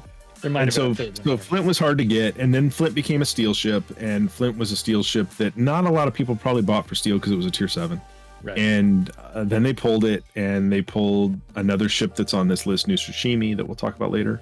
And they returned to the premium stores coal boats that cost a lot more because they're steel legends, which just means that they're gouging on it to make the people who bought it for steel or tried really hard to get it not feel as bad. But come on, it's still coal. So right. all that aside, Flint's a lot of fun. It's not as much fun as it once was because of changes to how you can spec captains in our game. You can't extend the range of guns on cruisers anymore with captain spec, which you used to be able to do on these ships and make the gun range a little more comfortable. So as it stands on Flint and Atlanta, you have 12, 13 kilometer guns. I mean, what am I looking at here? It's in the 13s somewhere. It's not super awesome. What's the range? I'm looking at it right here in front of me. Range 12.4. So it's 12.4 on Flint for the guns. And the concealment is 10.7. So with a captain, you're hovering around 10. Right. But the cool thing about Flint, unlike Atlanta has radar. Flint has smoke. So Flint has smoke and it has hydros, and Flint also has torpedoes that don't just tickle and are short range torpedoes like Atlanta. Flint has this isn't one of those ships where we talk about how it has Benson torps. There's so many. That's the claim to fame for Benson. So many ships in the game where they're like, that American ship has Benson torps, because Flint as a tier 7 cruiser has 9.2 kilometer torpedoes that do 16,600 damage, and they're not fast. They're like 55 knot torps, but they're usable. I've had really good games in Flint where you can kind of play it like you do the new Pan Asian line, where if people are pushing into you, you can kite away, you can pop smoke, you can farm, you can dump torps, you can push out, move away from your smoke, maybe get behind an island, farm some more, dump torps, move to another position, and you can just whittle people down and work on battleships that way with the ranges. It works pretty well. It's a fun ship to play if you get used to that class. I know my first premium that I ever bought in the game was Atlanta, and I died promptly and hated it and was like, this is terrible. A few years later, when I got Flint, I was like, okay, I can make this work, and now I can kind of play those ships without dying all the time. And I think Flint's a lot of fun. It's a big investment of coal, though. And I don't think it would be the first thing I would say if you had that much coal and you're going to buy 7. I wouldn't recommend it first because of the whole Steel Legend shenanigans. Yeah, she is costly. When you were describing her play style there, obviously, we talk about how this ship is a lot like the Pan Asian cruiser line. And she is. One advantage this ship has over that entire line is hydros, right? So you can hide in your smoke and watch out for enemy torps that are coming in, which is pretty exciting. I totally echo your sentiments there when you say, hey, don't blow if this is your first coal ship, it's an expensive choice, and I don't think it's that much better than all of the other tier 7 ships or anything else you could spend that much coal on. So I would look elsewhere, but I wouldn't never choose Flint, just maybe not early in your coal buying career, if that makes sense. Yeah, it's just too expensive. It's closer in price to some of the tier 9s, right? Like you're getting up there in that. Tier 9s are like 230, right? So you're close to a tier 9. If you get like 180 or 190k, it's tier 9 with a coupon, right? Like, yeah, I mean it's almost double Lazo, which seems insane, and it's Jesus, triple of Blyzkawica. So like, I don't know. I like Flint. Flint's a ton of fun. I say get Flint if you have the coal and you have everything else. Agreed. Or maybe not. Maybe if you just want it, but it's just really expensive. But it's a fun ship. Yeah. Rommel says floaty shells over 10 kilometers. Photo says, ew, that camo. Agreed. It doesn't have the most flashy camo. Certainly, you can choose different ones, but that's the one I've got. Keaton says, I still like Atlanta better. Keaton is a player I know that has hundreds of battles in Atlanta. So, I know you've got a favorite, but I'll jump over. We'll do Lazo next. I really like Lazo, obviously, so Skada is right to assume I would talk about it for a long time. I'll try to keep it abbreviated. Lazo has shell velocity and over 17 kilometer range on its main battery. It's like an Atlanta or a Flint, except for you can hit stuff, and you can hit stuff far away. The other thing about it that's kind of nice is, of course, that rapid takeoff spotter plane. So you can farm people at, 18, 19 19 kilometers way out there. And you'll get a lot of fires with it. It's a Russian light cruiser, so we know the fires are kind of part of how she's built. I've got my one line about it, which I always say, which is, Lazo's a great ship. You can be citadeled in it exactly twice. The first time will remind you you're in a Lazo and take half your hit points. The second time will kill you. So only get citadeled in it once if you can avoid it. But it's a fun ship to do a lot of farming in. And at 83,000 coal, it's so cheap. Blyzkawica is cheaper because it's super old, but Lazo is really cheap. And if you take 25% of it off, it becomes a 60,000 coal ship, basically. So, it's easy for me to recommend Lazo if you like light cruisers that got to do a little bit of work. Skada, final roundup thoughts on Lazo, or any thoughts you have, I guess. Go Lazo's great. Really good range, fast spotter plane action that you can throw up and you can shoot even further. It's fine against tier 9s because you can lob HE for really long distances. I don't have a lot of Krakens in this game, but when I look at this list of ships, I have a Kraken in Flint and I at least have a Kraken in Lazo, right? So they even work. They even work for a spud like me. But Lazo's a good ship, and it's a good trainer for Russian captains. Yeah, and tier 7 really gets to a place where you can actually use that for training. You could put a reasonable economic bonus on a tier 7 ship and you'll get something good out of it, right? So for Flint, for Lazo, for any of these ships, we're starting to get into a tier where when we talk about captain trainers, that's like a legitimate usage of these ships. I will point out too, another thing I failed to mention, 12 guns on Lazo, 152 millimeters. So a lot of shells, a lot of accuracy, and a lot of chance to get those fires, which is where you're going to get a lot of the damage in Lazo. I think we can probably roll off of this one because, I could sit here and do a 1 hour PowerPoint presentation about Lazo, and it's probably better for everyone involved if I don't. Honestly, I'm surprised. I'm surprised you didn't have a musical number prepped. I thought the guitar would come out. Grab a guitar. Hey, everybody, we're just going to sing. You'd be like, remember this Not a Surf song from the 90s? I've changed it to words about Lazo. Something. That's a great idea. Yeah, Not a Surf. Well, something for Christmas. Sure. So what do we have? What do you have left? I don't want to talk about Blyzkawica. No, I'll do Blizz. You do Duke. The Duke of York. Duke of York is the only battleship available at tier 7 for coal. Duke of York used to just be a premium, and I think originally wasn't it a boat that was part of some event? I think that's how it landed in the game. Yes, before my time. You could get it for free at some point in its history, but yeah. So Duke of York is the same class as the Tech Tree Tier 7 British battleship on the main line, the King George V, and I had to think about that because we just call it the KGV. And I was like, what is it? There are some differences between Duke of York and the KGV. I believe Duke of York has short fuse AP that the KGV doesn't. The mainline British battleships are more about spamming HE, and the HE works just fine on Duke of York, but Duke of York has the added benefit of better AP. And it also has hydros, which the mainline ships don't. So it has some tricks that the other ships do not. It's a pretty good tier 7 premium if you want to get into quasi-British battleship playstyle. The guns aren't overmatchy, but there's a lot of them, and they do just fine against cruisers like tier. You're only going to struggle against 9s. You probably will do just fine against 8s. It's definitely going to do really well against 5s and 6s and 7s, but it's the same problem with most tier 7s is when you run into 9s.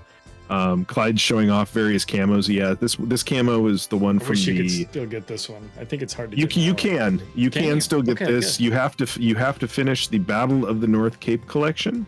The only way to get those crates is for coal. They're 1,000 coal a piece, and you can buy them in the premium shop or the armory for 1,000 coal a piece, and you can finish that collection and get that camo.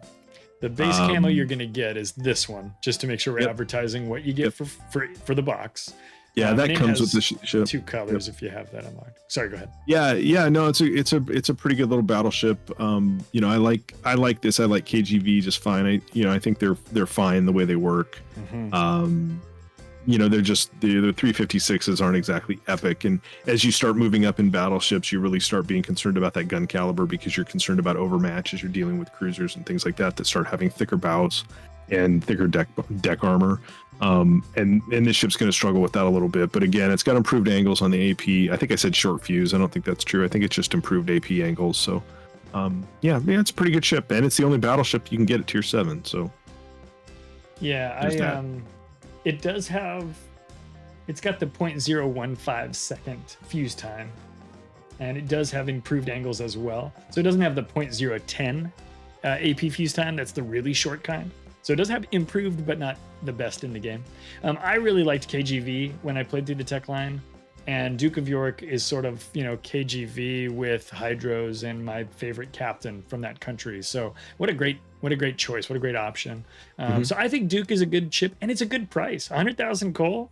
When we look at Flint there for 168K, that gets you into a reasonable premium, good for captain training, good for generating a few credits. Obviously, when you get into the 9s, you're going to have better credit earning potential. But for, 75,000 coal after coupon, that's a pretty good deal. Jimbo points out the reload's a little bit longer on Duke. I don't remember that, but I trust you, Jimbo. That sounds right. The problems I run into on something like Duke right now, recommending it for that coal, whereas we could talk about Lazo or Flint or even Blizz, but there's a lot of newer Tech Tree Tier 7 battleships that I think you'd do a lot better in than you would in Duke of York. So even in the new line, like I really like Rook, the new Tier 7 Tech line battleship split BB. You can do, and it has much better concealment and it moves quicker, and so there's a lot of game creep I think on Duke of York, but it's actually, it was a real ship if memory serves, and a lot of ships aren't, so there's that, which is kind of cool as well. Yeah, and you're not wrong to talk about its age, right? It's long in the tooth. Another older ship too, being Blyzkawica. We think, obviously compared to the tech line ships, Sinop, a great tier 7 battleship, but again, not premium. So we're not as free to move our commanders around. So that is one thing that, obviously comes with the premiums, but you're right. There's a lot of good tier 7 tech line battleships, really strong ones. Blyzkawica was originally released as the first Polish ship in the game, and it was released as the Polish nation before Pan-Europe existed in warships. We had Poland, with one ship, and it was Blizz. And I think Wargaming thought, well, there's possibly some expansion we could do here. And then, of course, they decided to do Pan-Euro instead to dig into those Swedish ships and those other ships that we're seeing in the game. Blyzkawica has a very poor concealment. I think it's like 6.8 kilometers or 6.6 kilometers, something like that. She has 7 guns, 2 double-barrel turrets out back. And if you've played the other Pan-Euro ships, you've probably seen turrets that look kind of like those. And then 3 barrels up front, a single barrel turret and a double barrel turret there. The AA, if I recall, is pretty normal, pretty uninspiring, or pretty average, I should say. The torpedoes are 8 kilometers. This is a gunboat through and through. It's not quite as fast as I would like it, but I always want my destroyers to be faster, so that's not a surprise to hear me say. Blyzkawica used to be a real king back when you could do stealth firing. So there was a mechanic that existed in World Warships in the early days where you could shoot your guns and your gun bloom was not equal to your gun range. So smaller guns would be shorter. So there was like a 1 or a 2 kilometer ring around the outside of Blyzkawica's gun range where you could shoot your guns openly in open water and not be spotted. And that made this ship very, very, very workable. And of course, it's not able to do that anymore. They changed that mechanic because it became very easy to abuse. And so that is gone. And with that went away some of Blyzkawica's capability and power. The base camo you get with Blizz is this one. It looks really great. I think that Eagle camo, can you get that for community tokens? You can't anymore. Oh, okay. I think that's how could. I got it. That was in the community store. The Sarza camo was in the community store, but I believe it was pulled a couple patches back. They keep rotating what camos are available in that one. I think we'll left.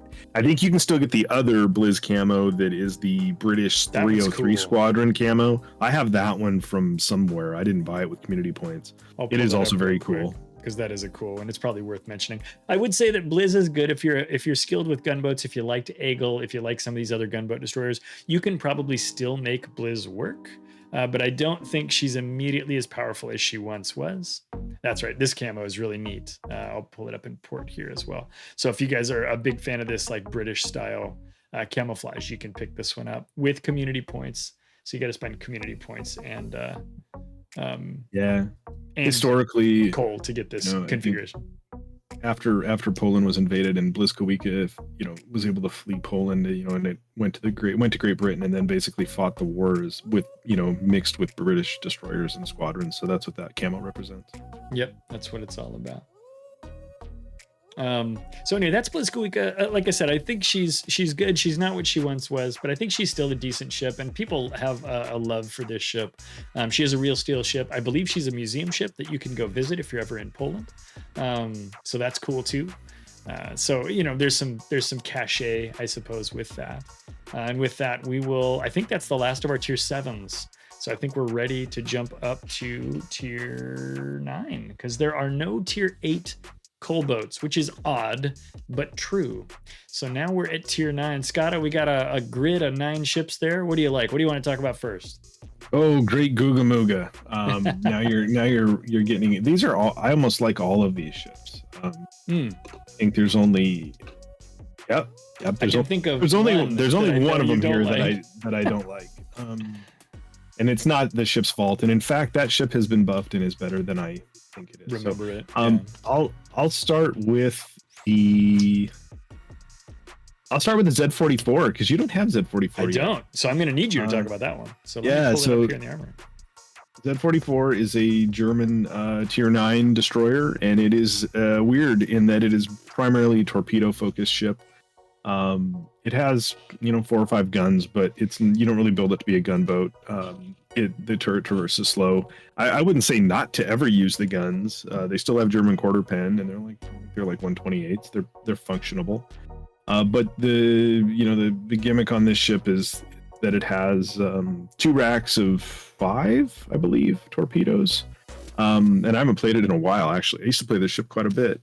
But it's 2x5, 12-kilometer torps, and when you build into torps, they reload really quick, just barely over a minute. And so you can chuck them. They're not like Euro fast, but they're not slow torpedoes either, so they're really usable. Concealment on the ship's relatively good. it doesn't have hydros, and so a lot of folks who played German tech line DDs didn't like this ship. They're like, well, this is stupid. It doesn't have hydros. I can't go do the thing, which is I'm going to push some smoke screen with my guns and my hydros on, and I'm going to kill DDs. This isn't a DD that hunts other DDs for the most part. This I play more like a torpedo boat, really. And it's a lot of fun. I really like that boat for that reason.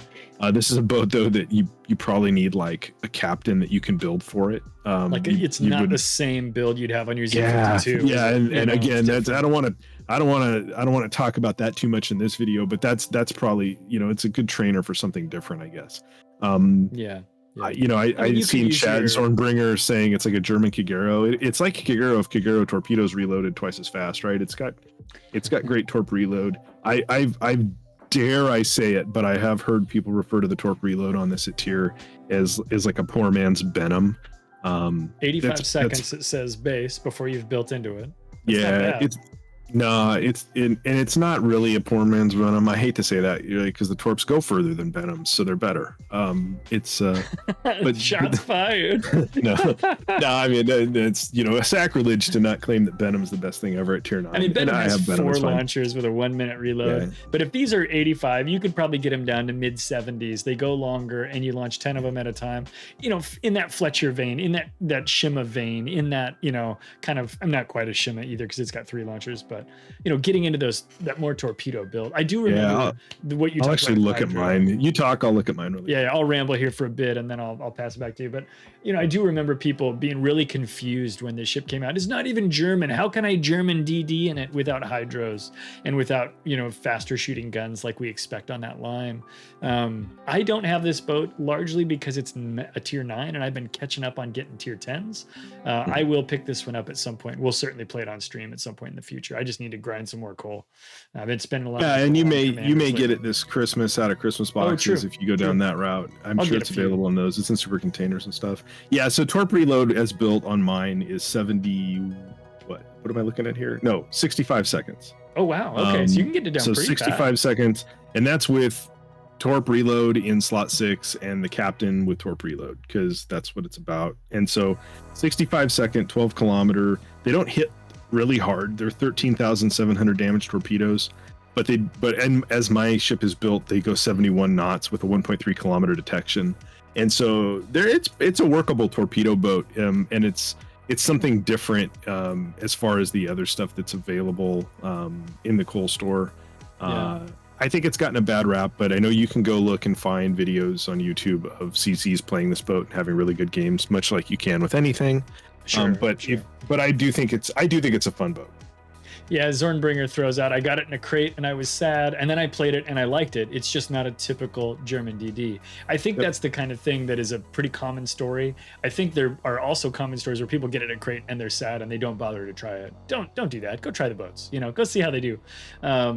And Zornbringer says also your AR during the game is going to increase your reload speed as well. So a couple of good points there. I am interested in getting this one, adding it to my collection. I know Bowmaster, the moderator here on the channel, is a big fan of Z44 as well. So we're getting some comments from him in there. Use torps, things like that. So anyway, that's our Z44 discussion. I said it Britishly for anybody. I'll jump in and I'll talk about Neustrashimy because I like that one. And of course, I'm going to talk about Soviet DDs. Speaking of torpedo boats that are kind of unlike the line, that's what Neustra is like. Neustra is another one of those steel legends. Look at that price, 296,000 coal. What a ripoff. And yeah, it's kind of expensive. Wouldn't recommend going and grabbing Neustra. And honestly, I wouldn't recommend going and grabbing black first when you're first getting into the tier 9 area of your coal boats. But I do like both of those boats. We'll talk black here in a second. Neustra has only got 2 turrets, four total barrels, 2 barrels apiece. So she's not a gunboat like Grozavoy and Khaba and Delny and all of those ships, but she can use her guns at times. Kind of think of her sort of, Fletcher-ish, or maybe a little bit. I don't know if her DPM's better or worse than Fletcher's, probably a little bit worse. She has 10-kilometer torpedoes. Her concealment is really, really great. In fact, let me see if I can pull it up here in Client, and I'll show you some of that. She does need a slightly different captain build than you have on the other Russian destroyers that you have, which again, something we'll talk about over time, I'm sure. But Let me grab it here. Why can't I click on this boat very fast? Here she is. We'll pull my commander back on. What I wanted to bring up was her concealment. Why does it say 6.2? That's not right. Am I missing like a signal? Hang on. This is gonna bug me. Is there a signal that reduces concealment, or is that not true? I feel like it's 5 point something. I'm losing my marbles. I think it's just commander and stuff. 6 point. Oh, now it says 5.6. That is so weird. Okay, that is so weird. Thank you, boss. Boswick, I appreciate you. There is a delayed bug there. I was noticing that earlier on another ship. Anyway, 5.6 kilometers. That sounds correct.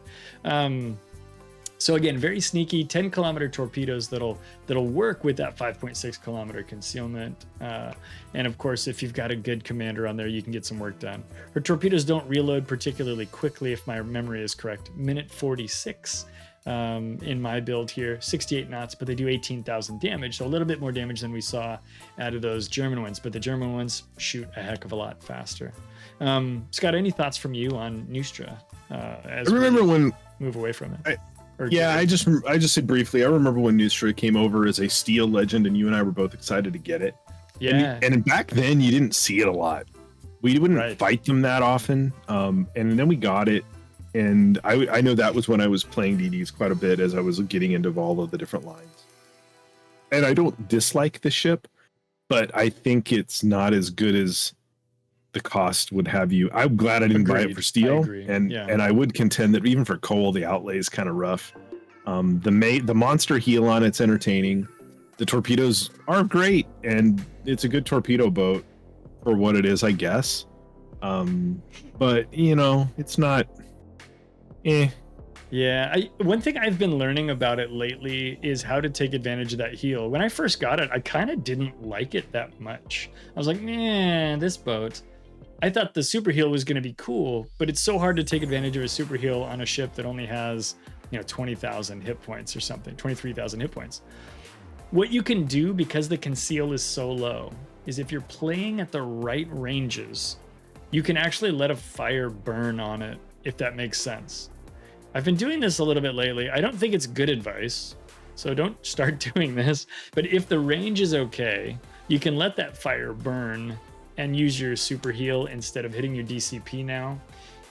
And that'll allow you to recover from a second shot that comes in and would maybe knock out your engine or something more valuable. It is a little bit tricky to use. It's a little bit fiddly to get full advantage out of that super heal, because you are so frail that you've got to be cautious about when you choose to employ it. And sometimes I find that I use it too early. Like you said, it is expensive. 296,000 coal or whatever is a lot. And so I find it a little bit challenging sometimes to choose this over what, with a coupon you could get another ship for 180, 190K. This one would be, I don't know what 25% off of that is, 75,000 coal off, so about 230. Yeah, 240. you know what? And definitely if you want black or Neustrashimy or even Flint, that's a place where I would say use your coupon. Yeah. When these first hit as coal ships, you couldn't, because they put them in a category as a steel legend where the dang coal coupon wouldn't work on them. Yes, and so I think you and I both paid full freight. I did. I was mad about it. Did we? I know I think I might have actually, you know what? I think I might have gotten them out of Santa boxes, but I know I paid full freight for black. Anyway, it's just very expensive. And Neustra, it is what it is. I don't know. I don't know what to say. She's not a runaway freight train of capability. She's not going to turn you into a better player. I think she's fun. She's a unique take on a Soviet destroyer. If that interests you, go check it out. The super heel's a fun gimmick. Snow Mongoose says Neustra plus Kuznetsov is pretty fun. I totally agree. But she's not like, oh my gosh, if you have this ship, you're going to go. Like, we don't see this whenever tier 9 competitive comes around. You don't see a lot of people cracking out the Neustrashimy. They're going for Mogador, right? They're going for something else. So I like Neustra. I'm glad she's in my port, and I do play her frequently, but I kind of agree. She's costly for what she is, Just to recap, for the cost of Neustra and the comment that Neustra puts Kuznetsov's a lot of fun.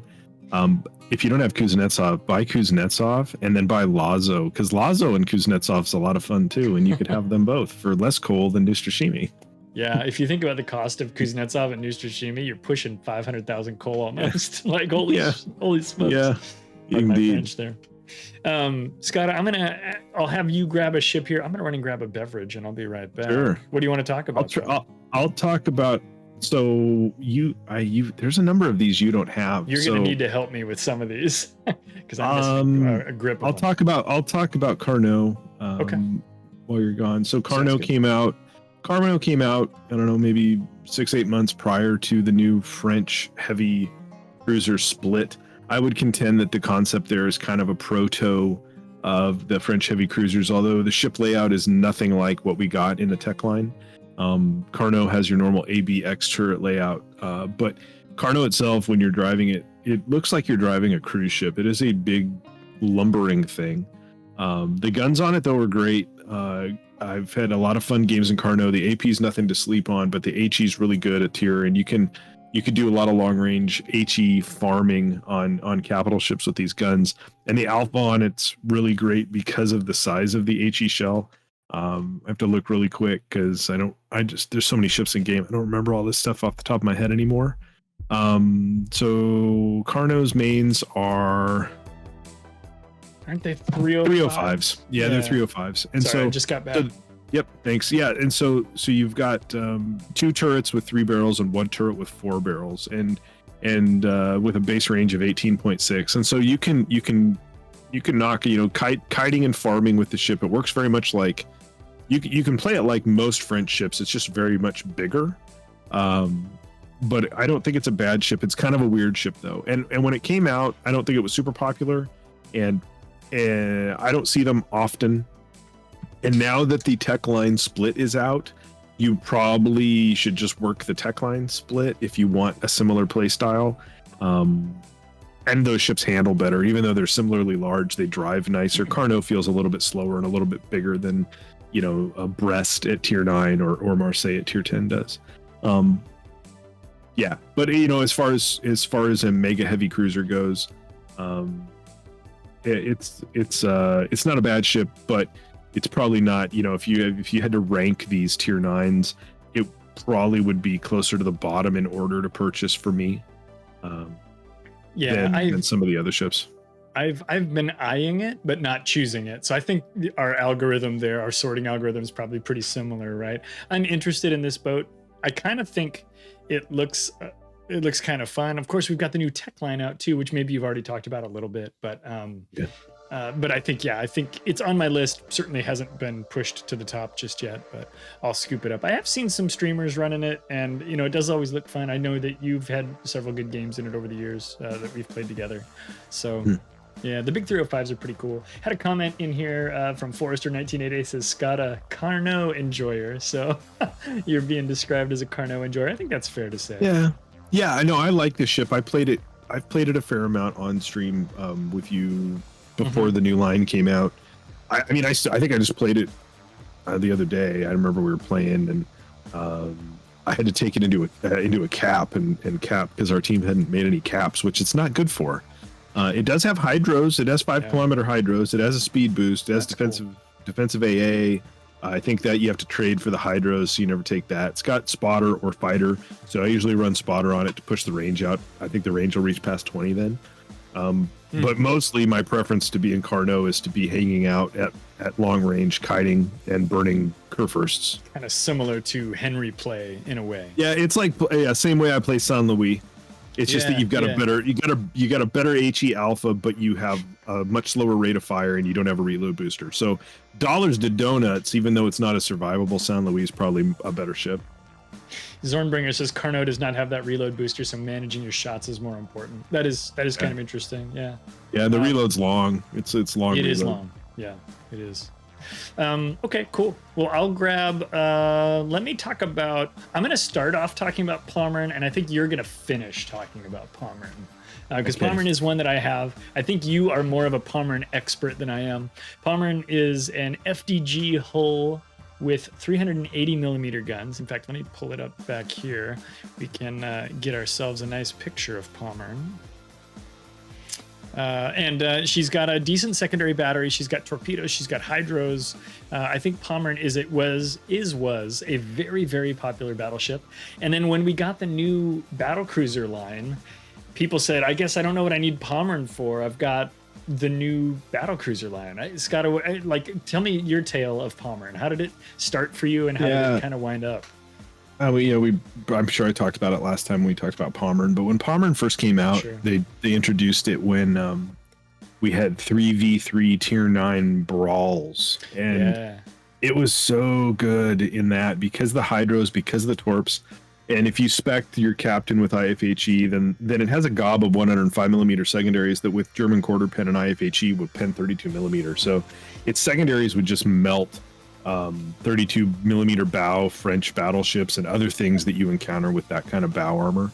But just in general, I like Pommern a fair amount. Pommern has the same problems that the Freddy Hull has, that if you take a corner at speed, you can lift your side and you kind of raise your skirt up and you can get citadeled. But it's a pretty tough ship. And again, it's got 105 millimeter secondaries. So if you're really trying to min-max, you want to have IFHE on this captain, and you wouldn't want that on your Preußen or your Kurfurst. So you get into some mechanics where if you really want to min-max, but you kind of need a secondary captain, don't you? Yeah. But having the 12 380s, all of the Bismarck size guns, but having 12 of them, the main battery is great. Even though they're smaller guns, they work just fine.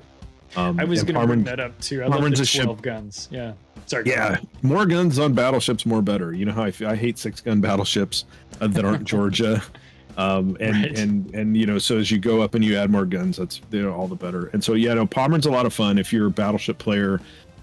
If you're Wehraboo, you probably already have Pommern, and if you don't, it's probably out of this list of tier 9s, it's probably one of the most popular to purchase. If you look at these tier 9s here, and the 3 battleships between Iwami and Kearsarge and Pommern, I would probably say Pommern's the best one. I think, I'd say that. I mean, I'm not a huge Kearsarge stan. Kearsarge is pretty decent for what it is, but anyway, Pommern's better probably. So you just said Iwami, Kearsarge, Pommern, Marco Polo. You said Pommern's kind of the guy. Is your thought? Oh yeah, I didn't include Marco Polo in that because I hate that shit. Well, we'll get there, but and we're getting some people coming to Pommern's defense in chat. To be fair, guys, I think Scott and I both enjoy Pommern. I haven't played a ton of games in it. I need to take mine out and play it more. We've got a couple of nice comments in here. Jackal says Pommern has a turtleback. Those battle cruisers do not. That is a good point. Zorn says Pommern is tankier than the BC line owing to that turtleback. Aztec Warrior says it's old school, so it's fun to take out for a cruise. Totally agree. Leviathan says, if you compare Pommern with Ruprecht, which do you enjoy more? That's a good question. I really enjoyed Ruprecht a lot. And I don't know...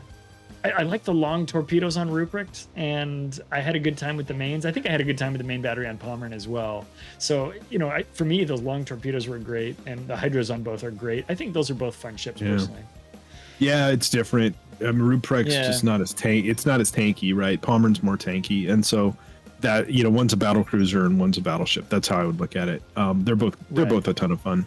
I think if I had to look at ships, there's now 3 ships in the game that use that hull between Pommern, Frederick de Grosse at the tier 9 tech line, and then the steel ship Mecklenburg. They all use that Freddy hull, as I would refer to it. Yep. And as long as you're comfortable with it and know its limitations, it's super tanky, right? It's just there's just a couple things you can get caught out in where you can end up having a bad time, but it's super tanky. And between the 3 of those, I don't want to say Pommern. I don't want to get into like the argument about Mecklenburg people, but Pommern is probably the right mix of features, because having torps and having hydros, it's not like, if you think about Bismarck and Tirpitz, people were like, well, is Pommern just like Tirpitz to Bismarck? Well, no, because it has hydros, so it has torps and it has hydros, which is pretty great for brawling, and it's pretty good at that.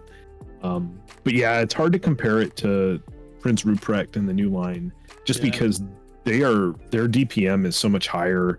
The way their secondaries work is so much different, and they're just not nearly as tanky. Yeah, I think there's a pattern there of German battleshipy things, but these guys are just kind of slightly different branches, right? And I think you can have a good time in both of them. I've met so many people that were huge Pommern fans.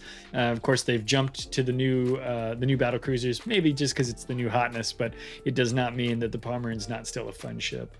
That's for sure. Very cool. Let's see, what do we got here? I think we could have this conversation for an hour if we read everything in chat. You guys, I like that you have opinions. Keep them coming, boys and girls. That's Pommern, which I opened up. Do you mind picking another one? You know more of these ships than I do, so I'm gonna have to lean on some of your knowledge on some of this stuff. Let's knock out Iwami. So Iwami is one of the newer coal ships. Came out a few months ago. It's the Hizen hull. That was a dockyard ship a couple Christmases back, a couple holiday seasons back. The difference between this and the Hizen has 12 guns, 4 turrets with 3 barrels each, and Iwami has 8. They're the same guns though, if I remember right. They're both like that Japanese, like what is it, like a 410, I think. 410. I think that is true. I'll double check, but yeah. So Iwami doesn't really play like Hizen in that regard, because Iwami's got much lower base reload. When you spec it for reload, the reload's in the mid-20s, which is really fun. And I like playing it with that.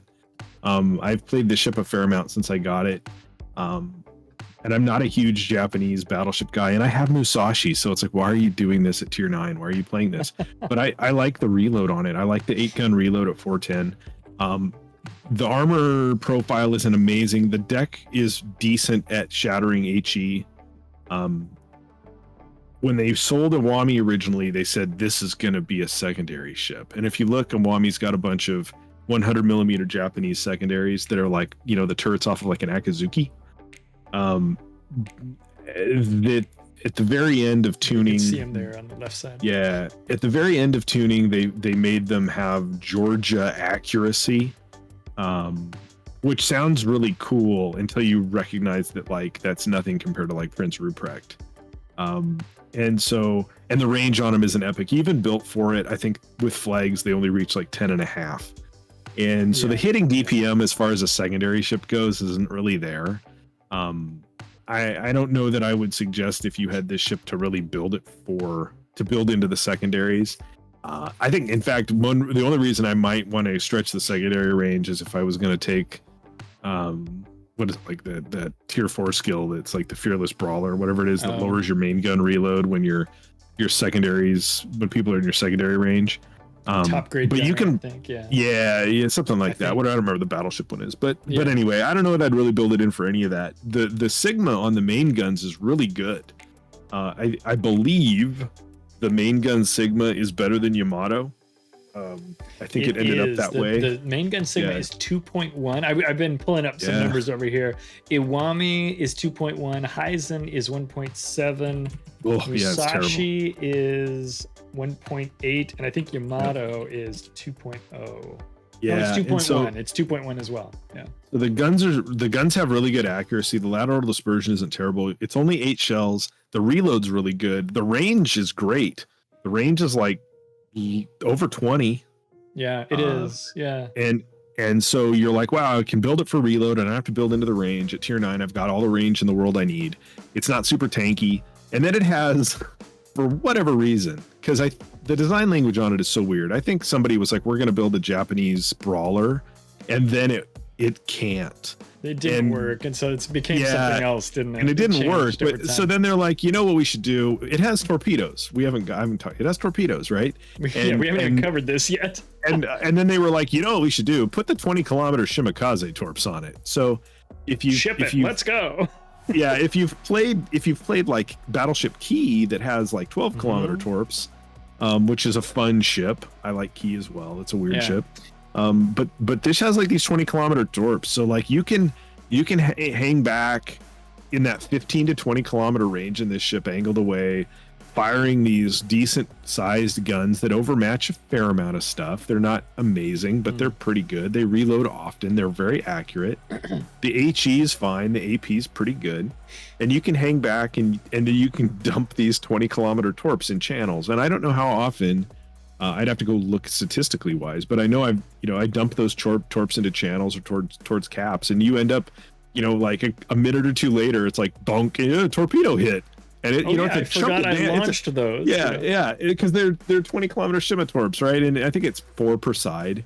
21,000 damage per torp. Yeah, obviously. And they hit like a truck. They hit hard, and so they're it's interesting. And I have played the ship in a capacity as well that if you get it to late game, when there's less targets and there's less things farming you, then you can brawl with it with those torps. You can get a lot done at that point when you move in. The armor's not great. You can kind of get cheeked in it. It's not super it's awesome. Japanese. It's a Japanese battleship. It's going to behave like Japanese. But you can push in, and then when you're in tight quarters, and then the secondaries will hit, even if you're not built for them, they're going to hit, and they're 100 millimeter Japanese secondaries that hit okay. And then you've got these torps that if you land a couple of them into somebody, they're probably going to die because they're real strong. So I think it's a fun ship. And I'm not a big Japanese ship fan in general in the game, but I have found myself quite enjoying this ship at different times. And it's new enough that you just don't see a ton of them out there yet. I didn't realize it had such good Sigma. That's really interesting to me. And so I pulled up the dispersion numbers on it are, well, you know what, before I say anything, let me grab Montana as a baseline and we'll compare. Montana's horizontal dispersion is 180. Its vertical dispersion is 90. So Iwami's only a little bit worse on vertical, which is 105, although vertical is the bad one. You want that one to be as tight as possible.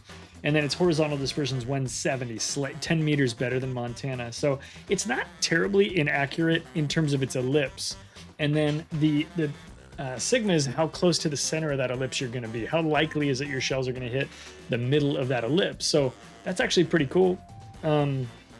Brand says, are those Amagi guns? Remember, the Japanese have 410s all the way back to Nagato. But taking a look at the Amagi's guns, the AP shells do a little bit more damage out of both Heisen and Iwami. They run the same shells. They're Heisen guns is what they are. Heisen guns, and it might be the same as the Izumo's guns. I don't think it's the same as the Baji's guns. I can't remember. Yeah, so they're going to be better than your Amagi guns. The turrets rotate faster than both Heisen and Amagi. So there's a couple of advantages there that let you capitalize on those 8 barrels a little bit more than you would be able to with those other ships that have more barrels and things like that, where you can't really rotate quite as quickly or anything. So anyway, that's Iwami. Iwami's kind of interesting to me. It's one that's been kind of percolating. I would say top half of my list of ships that I don't have anymore. And that's all we've got there. Not 20-second reload, but in the mid 20s, like the base reload with reload and slot 6 is like 25, 26 in that ballpark. You're not going to get to 20-second reload unless you're halfway dead with AR. 20 would be a bit much to get. That'd be awesome if you could pull it off, though. But compared to Heisen that has 4 more barrels, its reload is like 36. It's terrible. It's over 30. Yeah, it's 34, 36, something like that. Which I like Heisen's guns, and I'm in the minority there, but that reload makes them suck. So like it's rough. In fact, the DPM. Yeah, as far as asset reuse goes, I think this was a good asset reuse. Yeah. Heisen's DPM's a little bit higher by about 20,000 damage, 240 versus 220. Those are rough numbers, but of course it's got a lot more guns, right? So that's going to be the reason. Okay, let's move on from Iwami. We will jump back to our list there. I can speak a little bit about Marco Polo because I own it, but I haven't played a ton of matches. So Marco Polo to me, let me jump back over to this and we'll pull up the ship and just kind of look it over. I played a couple of battles in it. I didn't hate it, but I didn't love it. It wasn't particularly interesting. So I'm speaking from an emotional perspective rather than from a factual perspective. I don't have a lot of numbers about Marco Polo, but like the way it felt to me was a little bit weird. It does not have the smoke that you would expect from the Italian battleships. I'm in the way, so you can't see its possible consumables. But it does still have the sap. And so it just feels like kind of driving around a regular battleship with sap. And I I don't know. That was kind of my take with Marco Polo. If there's a giant Marco Polo fan in the chat, please let us know what its best attribute is. Skada, I know you're not a big fan. Can you articulate better than me why you don't like Marco Polo? I just think it's kind of boring. Yeah, it is. It's the one interesting thing about it, which then got trumped by so Marco Polo I've always felt was a bummer, and then they put out Giuseppe Verde, which is like the same ship with the same hull and the same 406mm guns, but with SAP secondaries and HE mains and smoke, and it's just more fun to play. And so I always thought, instead of putting that ship out, they should have just fixed Marco Polo for everybody who got suckered into buying it for coal. Yeah, that would have been nice, huh?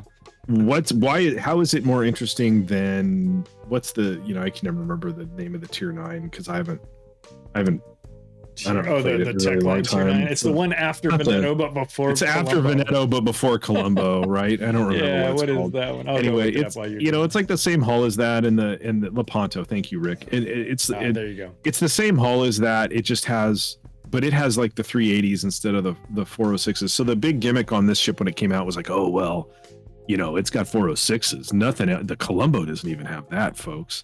And the idea was those 406s with SAP. Yeah, sorry, you're going there. Go ahead. Yeah, and it's got SAP. But then you get it, and much like that line, I still truly believe that whole line and this ship were balanced around Deadeye being a reality in the game, because this all came out when Deadeye was in the game, and it came out. And then Deadeye went away, and they never fixed these ships. So this ship has this ship did catch a buff. I can't remember what all they buffed. I know it has a 1.9 Sigma now, I believe. Which is better because it must have been I feel like it had to be like 1.6 or 1.7 before. It was terribly inaccurate, and then the reload is just punitive. Like the base reload is 36 seconds on 9 guns. Oof. Like yuck, nothing. Like it's terrible. Like Iowa's reload, Iowa shoots further, and it's a tech tree ship, and the reload's better. Like it made no sense. It makes no sense why the reload on this ship is so bad. That SAP armor pen is 102 millimeters, which is good. But I don't know, man. Yeah, but not on bow-in targets. It has the same problem that SAP has, and then you don't have HE. This ship's terrible. I don't like it. It's a cruiser slapper, isn't it? I mean, that's really how you're supposed to use it, is picking the targets that are not the other battleships. It's a cruiser slapper for sure, because you can't slap DDs with it because they only take 10% of SAP damage. That's exactly. And the reload is 36 seconds, so you're dead from that DD long before you could ever do anything because your secondaries don't help either. Yeah. In my this build ship is a bummer. Bumper sticker is this ship is a bummer. TLDR, this ship sucks. 31.7 second reload and stuff like that. And I don't think I have an optimized build there for sure, but yeah, I'm in that same boat. Hulika Jude that I got conned into buying this probably, and I probably have that same camo for it, and I hate it. It's terrible. I got this one out of a Santa crate, so I got it in the most random way possible. But again, if you're a big fan of the Italian battle, because to be fair, the Italian tech line is also not the most powerful battleship line. Maybe you're a player who's having a good time with those. In that case, Marco Polo might tickle your fancy in some way. But for folks who don't like that tech line, it feels like this is kind of more of that with a twist. And so, if you're not digging that tech line, don't get the ship. It's just not, though, because it doesn't have the fuel smoke. I know, the smoke would really help. I would say that it's more like, well, do you like Roma? How about a tier 9 version? But then you don't have HE, so I don't know what it is. It's just a bummer. Tactical comes in and says, Marco Polo pissed me off when I bought it. I tried to get it refunded and they wouldn't take it. It's just terrible. I'm sorry, Tactical, about your luck. That sucks. But yeah, I mean, I think we've beat up on this ship enough. Not as much as the enemy will when you take it into battle, but I think we'll move on. Yeah, that's my best joke on that one. Skada, let's find something that's more pleasant to talk about. What's on the list that's left? All we have left is Kearsarge and Tulsa. Yeah. And Black. Yeah. So I'll talk about Tulsa really quick. Tulsa is a tier 9 American premium cruiser. It has, I don't want to say it has Des Moines guns because it doesn't. It's got 6 barrels of 203, similar to what a Des Moines would have, where it has 9 barrels. I was going to say, can you tell me why it has a reputation of having Des Moines guns, but doesn't? Yeah, because it's sorta, and they reload really quick. It has kind of like, somebody Diet Des Moines is correct brand. It doesn't have a Des Moines hull. You can't bow tank in it like you can in Des Moines. In fact, it shares the same hull as the Tier 8 Premium Rochester, which is a improved Baltimore hull. Baltimore. Not terrible. Baltimore has a decent hull, but it is a Tier 8 hull, right? Yeah, not terrible. And it's got these you've got 4 barrels forward and 1 turret back, so you only have 6 barrels, which Skada hates. And but it has fast reload. I believe it has like 9-kilometer radar. It doesn't have like full fat 10-kilometer radar, if memory serves. Pretty sure it has hydros. It's not like Salem. I think you can run hydros and radar on it at the same time. Yes, radar and hydros are possible. Yeah, and you know, it's relatively fun. I don't know if I've ever had a really enjoyable game in it. But we have friends who have. Renato Odysseus has had monster games in it. It's something about it has never clicked for me.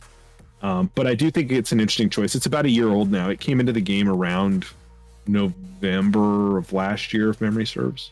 That sounds about right. You know, and I don't. You know, it's an interesting choice at Tier 9. But yeah, I mean, it's like a Diet Des Moines. I think is kind of a good way to put it. Rommel confirms 9-kilometer radar. Leviathan says this, which I think is a great question, and we're definitely going to come up against this topic. My question is, with Salem still available for coal, why would you buy a Tulsa? You know, we've talked about this before, and I think the hunch there, the idea is that maybe you'll get a chance to beat up on 7s. Yeah. And this is something I stole from you. That's a Skada joke, or not joke, I don't know. Comment. But like, I think that's part of it. You know, I don't know. Maybe you get enough free super containers during the birthday month and enough free Christmas boxes during the Santa month that you don't want another 10, and you just want a 9. I don't know. Like, yeah, that's a great. If you don't have Salem and you were gonna pick between this and Salem, you should probably buy Salem. Right. Exactly. I can't swing the camera around freely. Brand says, "Isn't this the one with the car on the back of the ship?" I don't know. I can't move the camera around freely. I think it's Rochester that has the car on the back, but I can't remember. Yeah, Brand says says it might be Rochester as well. But Famous Potato says, "Well, you can only buy the Salem once." Yeah, that's why. Why. That's fair.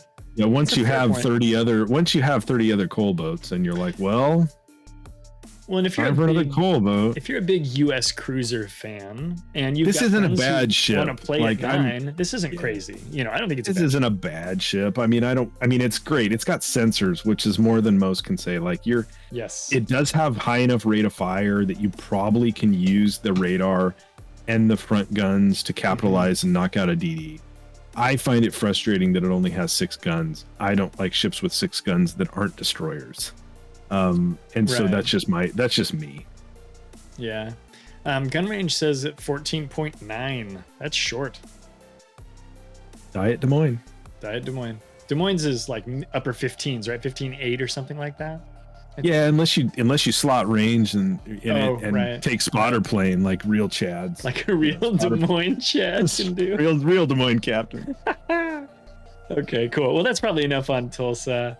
If you'll permit me, I'll grab USS Black and then leave you to Kearsarge, because you know that one and I know this one. I know you've got probably some valid comments about Black as well. So Black, of course, another one of those steel legends, very expensive when it comes to coal. 296,000 coal is the price for this ship.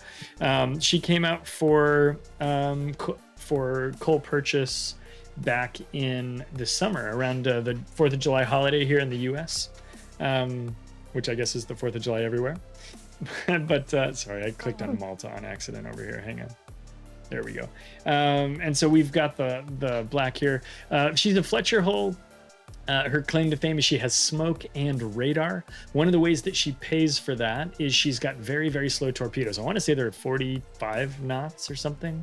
Very, very slow in terms of that. You still land torpedo hits with Black because they've got some legs to them. They got some range, and you can actually make them land. I think Black is a lot of fun to play.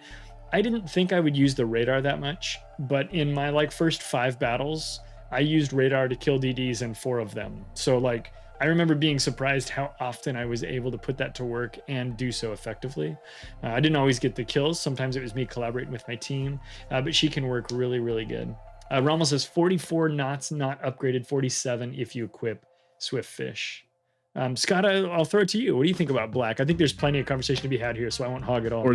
47 knots and Swift Fish does not go. Those words just don't really compute. Yeah. This boat, this is the one steel legend. I mean, I do like Flint, but this is the one steel legend that doesn't let you down for the price. At least not me. Agreed. Like I love Fletchers. We can someday we'll do that conversation where we talk about talk Fletchers for the five day. Fletchers or whatever in the game now, right? This is a great example. It has the 5 guns. The range is fine. Mm-hmm. The torpedoes, while slow, go really far, and they do work. Like, you get torp hits in this boat. The radar is very usable because you have smoke. You've got long American smoke, so you can. It's just a good combo. I mean, there's a reason this was the original ranked prize. This was a steel ship that people bought. This was a scourge when you would see it, and even as a coal ship now that it's more available, and while that cheapens it a bit, you see it a lot more often. It's still really good. It is. It's very reliable. And Fletcher, right? I mean, it's what it's a Fletcher with good guns, and you can fight DDs. You have a good enough gun DPM to fight DDs. You've got good HE capability to farm battleships. You've got torpedoes that hit really hard even though they're slow. All in all, right. Does it hold up against radar cruisers that come after it? No, but no DDs like that at this tier, right? And then it has really good base concealment too. So even when you're not in smoke, if you just drive around trying to be a torp boat, you can do that in it. It's just a fun boat. Yeah. Real quick, Tactical says, I like my Tulsa. So we'll go back and give Tulsa a lovely comment there. I just had my warships just crash, so I launched it again. Tactical also says, black is amazing. I just love that ship. I've caught so many DDs with the sea mines, which is a great joke about those really slow torpedoes. Yeah, great love for this ship around. It is expensive, but I think she's worth that if you like destroyer play and you like Fletchers. If you don't like Fletchers, black might not be to your taste. So maybe consider not going for black right away. I don't think it's a ship that you should never do, but she is for somebody who's maybe a Fletcher person. Maybe it's a gateway to liking Fletchers, right? But if you've played Fletcher, if you've played Chungmu, if you didn't like the experience in either, well, yeah, then it's going to be like that, right? Just adding radar isn't going to make you like this ship. Just like adding the heel on the Kid isn't going to make you like the Kid, or adding whatever Velos's claim to fame isn't going to make you like Velos, right? So, right. But if you do like Fletchers, you're gonna love this boat. Right? Golly, we were talking about this. This one might be my number 2 out of the Fletchers. I really like this one, and I haven't played it a ton, but it's always fun to play. Yeah, and I haven't played 100 matches in it, but I've played several. And when I first got it, I played it quite a bit there. So I don't know. It's probably low or mid 2 digits, right? It's like maybe 10 or 20 battles for me so far. But it is a boat that I happily reach for when I go, hey, what DD should I play at tier 9? This is one that I pick. I like this one. I like Velas. I like ZF6. I like Neustra. I'll go for these boats pretty frequently. So easy recommendation for black. I think it's a fun. It's a fun ship. Brand, I'm not sure I don't know if I understand your question. Are you saying, like, did they redo the 3D model for it? I don't know. They did a batch of those back in the summer. I don't know if black got the high HD remix. Hey Mari, welcome to the channel. Yeah, they redid all the US destroyers, including like gearing got thinner. It got more realistically sized, and I can't remember if black got caught in the redo of the Fletcher. I know there's also some controversy between like Shumfon and Atlanta and Flint, and how Flint doesn't have the right front end that Atlanta has or something. So I'm not quite sure if black caught that remodel or not. Yeah. Tactical says black and Kid div is so troll. Yeah, I think there's a lot of things you can pair with a black. Another black is a good way to really troll people as well.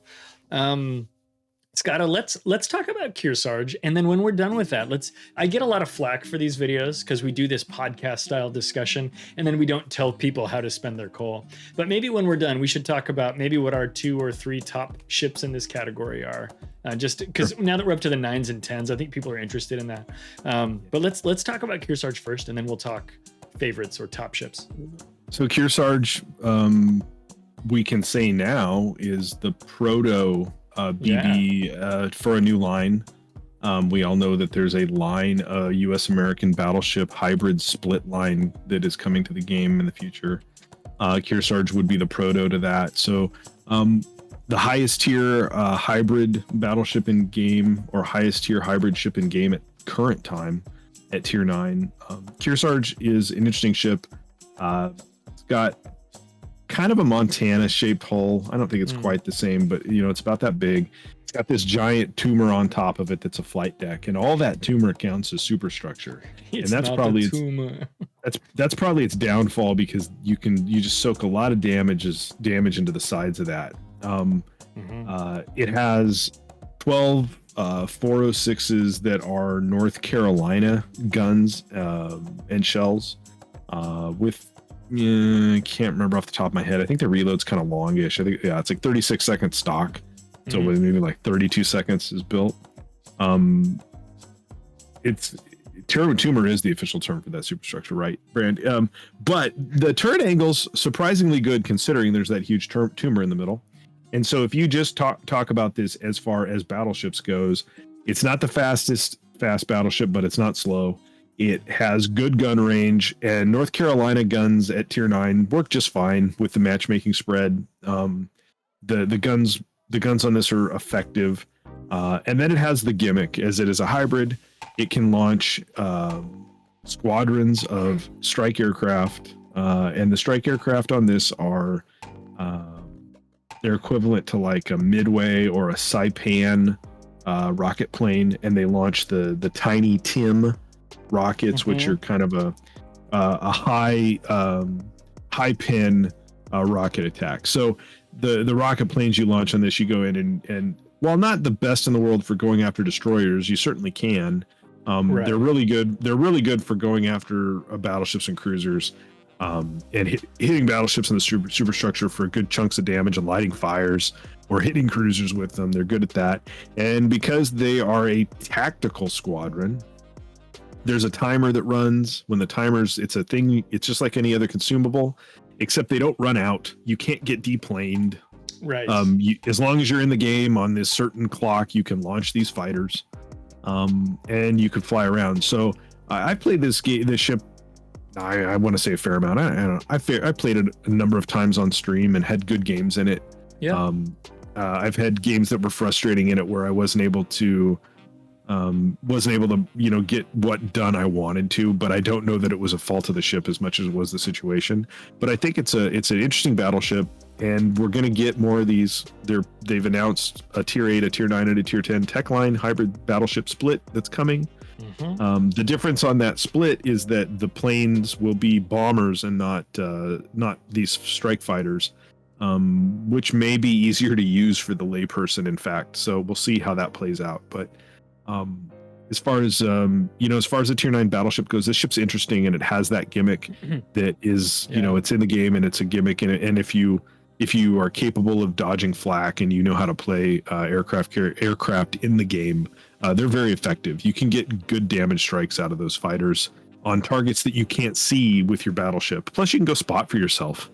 Yeah, you can spot, and while you start your attack run, you can break back to the ship and maybe get a salvo off on that ship while your planes are striking and moving away while it's still spotted. Which you made turn by your airdrop. Yep. Right? Yeah, there's some really meta, there's some really next level play you can do with this kind of stuff. A lot of people hate that. Yeah. But Ike says the rockets are better than dive bombers. You might want to go look into what the split's going to be, because I don't think they're dive bombers. Well, I guess we'll see as they. I can't remember what they announced on that, but We'll have to check out the devlog at some point, or wait and see what's going to happen there. One thing we've talked about with Kearsarge, a couple of things I'll throw out too, is obviously we're getting a Kearsarge B in the Black Friday event. This is coming up very soon. So if you're looking at Kearsarge right now and you're thinking, I'm going to spend my coal on something else, I'm going to spend money on Kearsarge, maybe save that money and buy the black version, which will be cheaper.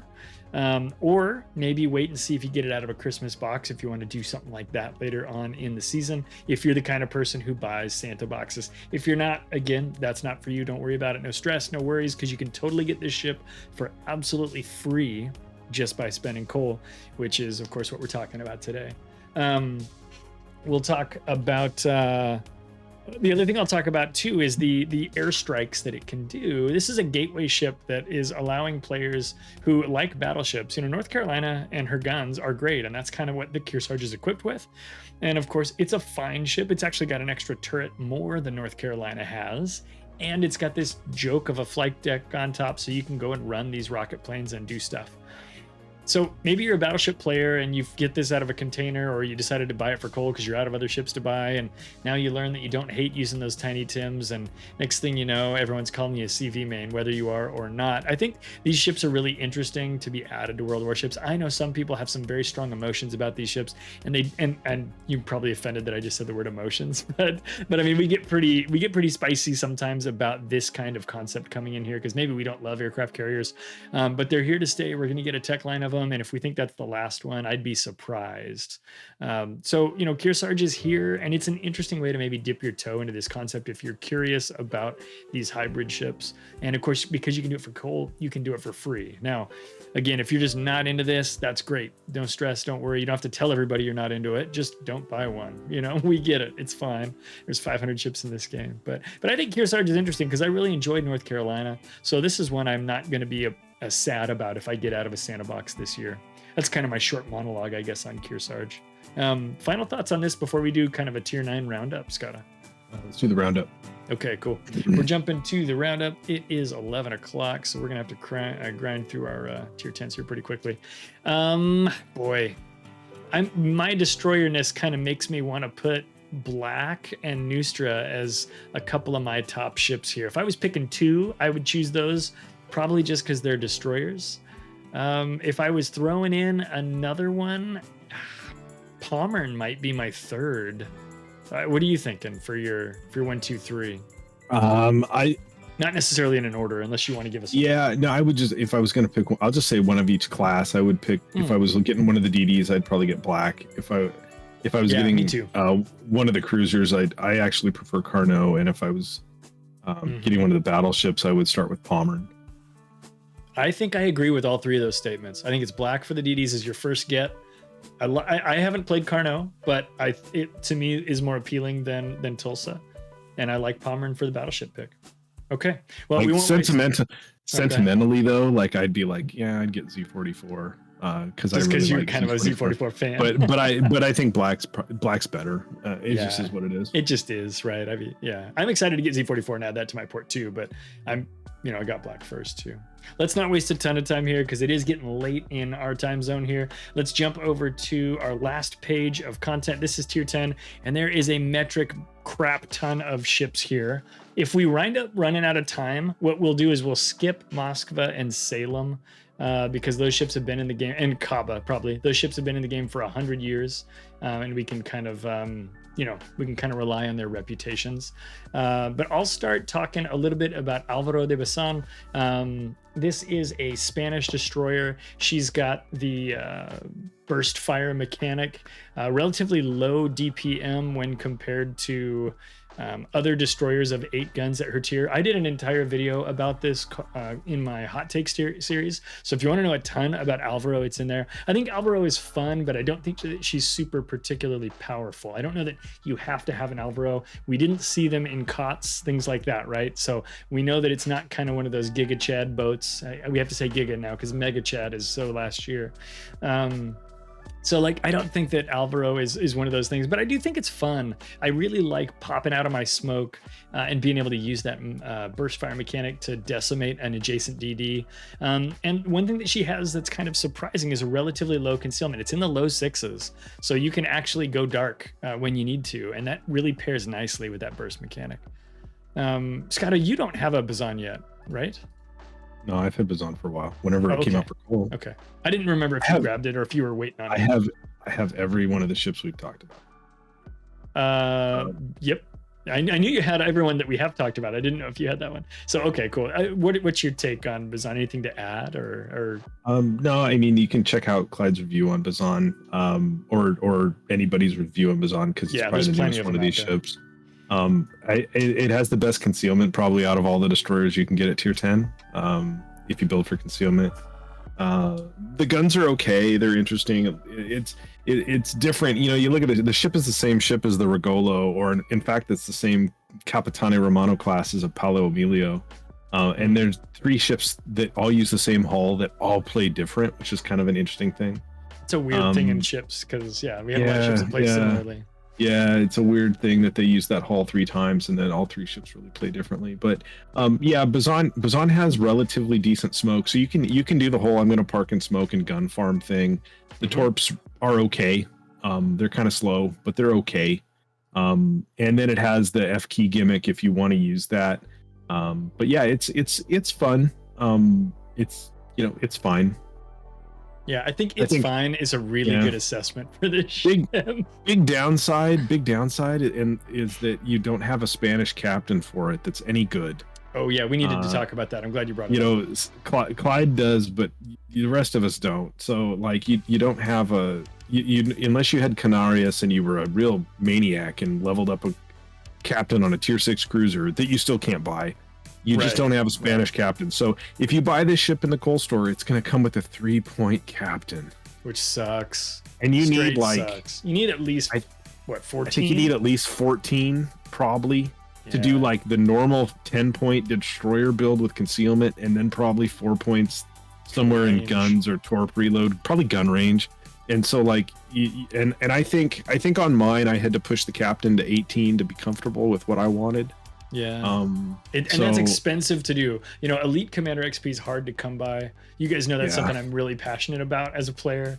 I got videos about it. I'll put the link in chat here. I think that is the biggest bummer about this boat. We talked about that when we talked about Research Bureau boats and my problems with Vampire 2. In the same vein, I get really frustrated with a ship like this that is a proto. Let's assume this is a proto ship now that Spain's its own country. They're going to put a Spanish line in at some point. Then this will be much easier because you will have a captain. But this, as it stands right now, I think is the biggest drawback on Bazan. Prepare to either level a captain the hard way in a tier 10 destroyer, or dump a lot of free commander XP into a captain to make them serviceable. Right. Agreed. Yep, I think it's an additional cost, right? The ship is already expensive, and then that captain's an additional cost. You got to make sure you understand what you're buying into, right? You need to be able to pay both of those tolls for that ship to start being a lot of fun for you, for real. Okay, what do we want to jump into next? Let's just sweep through the destroyers, right? Okay. So we'll talk about Forrest Sherman. It's also one of the relatively newer ships at this tier. I think Sherman's came out this year, maybe, I don't remember, but January, I think. American tier 10 destroyer gunboat. Sherman has 3 turrets with 1 barrel apiece that fire like, I don't know, every second and a half. It just rips. Yep. They're very similar to the guns found on Austin, which is a steel cruiser, but these only have 1 barrel each. Fires HE or SAP. Forrest Sherman class was real. In fact, there's a museum ship in the Seattle area that Clyde and I have been to. That's the Turner Joy. That's the same class of ship. This class of ship originated in the 1950s, and they fought for the U.S. Navy through the 70s. So it's kind of an outlier in that regard as far as like modern steel for a tier 10. So the ship's an amazing gunboat, has great smoke, has hydros. It's slow and has poor concealment, like built for concealment. The concealment's in the mid 6s. So you kind of take a position and farm with crazy guns in it, which is great. It does a really good job of that.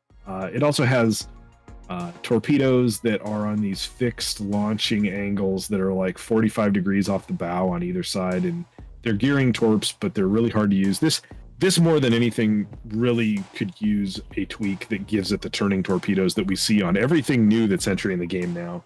Yes. Because historically this had that. That's why the torps are fixed that way, because the U.S. Navy torpedoes weren't just dumbfire at that point. They were like guided. But anyway, that's a limitation the ship has. If they did that, then even though you only have 4 torpedoes, at least they'd be usable. As it stands now, it's one of those things where if you torp somebody with this boat, it's like sad for the other guy. And it's like a big deal for you. But it's a fun ship. It just has some drawbacks that I personally don't like. I'm more of a torpedo destroyer guy than a gun destroyer guy, and I'm not a huge fan of how slow it is. It's cumbersome. Yeah, I think the Rommel says 6.4 conceal, 1.3 base reload. My conceal is sitting at 6.5. I feel like 6.4 is the real number though, Rommel.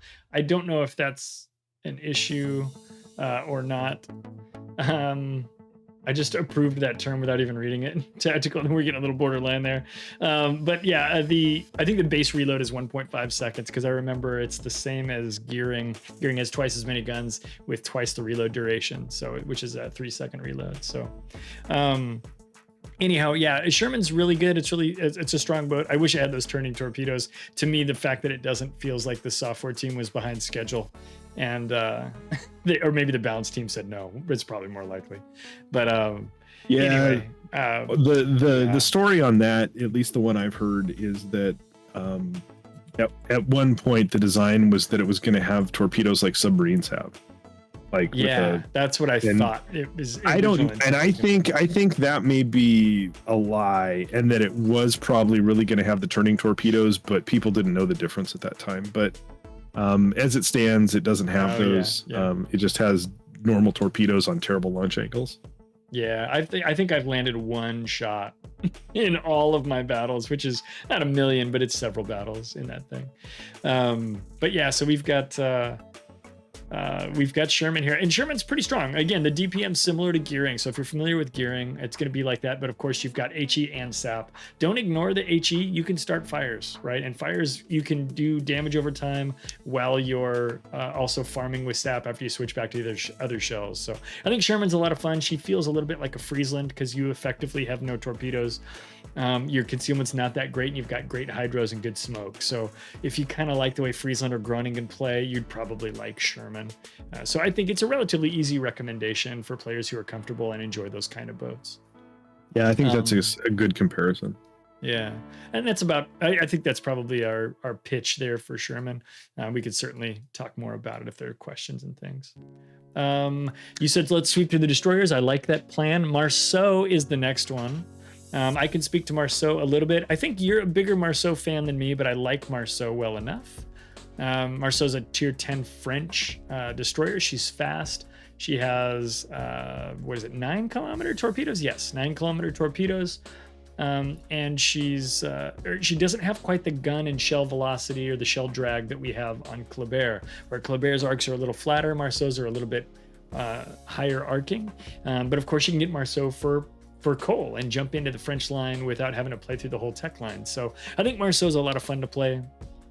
She does find herself being chosen and played in a lot of competitive modes, especially when Kleber gets banned. She's a ready alternative for players. So she's got good DPM, good torpedoes, good speed. I think she just makes a lot of sense in the current meta in World of Warships.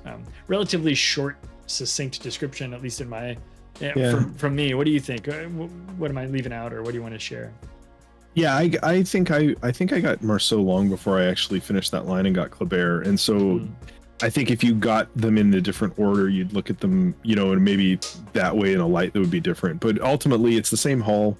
The Kleber has slower reload, harder hitting guns with higher velocity shells that are bigger caliber.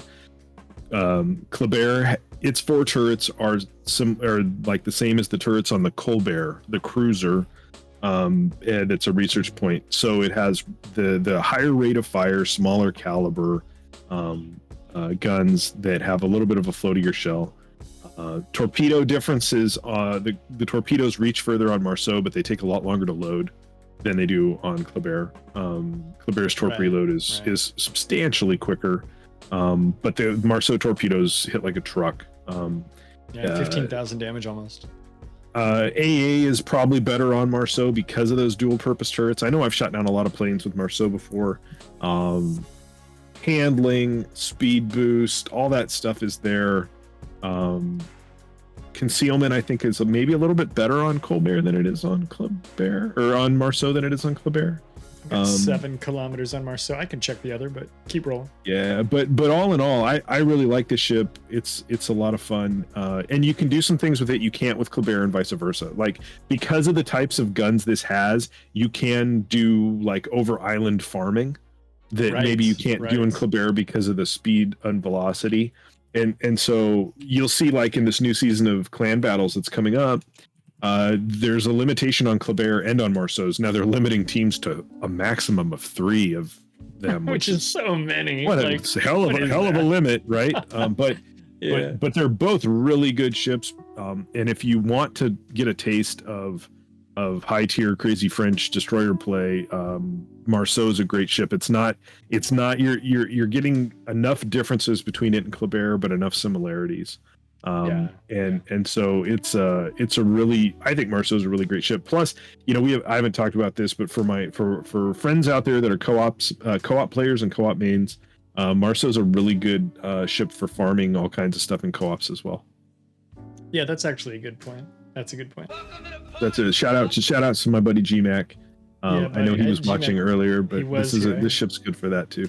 Yeah. If you're looking for farms, farm and fires, if you're even torpedo hits, one of the things you might have mentioned it, but there's 4 torp launchers on here, so you can launch 2 off one side and 2 off the other. That is great for farming torpedo hits in co-ops, or even in operations, stuff like that too. Although I don't know if there's any tier 10 operations. Nah, there's no tier 10 ops. Yeah, never mind. Not right now. I guess that's not a thing.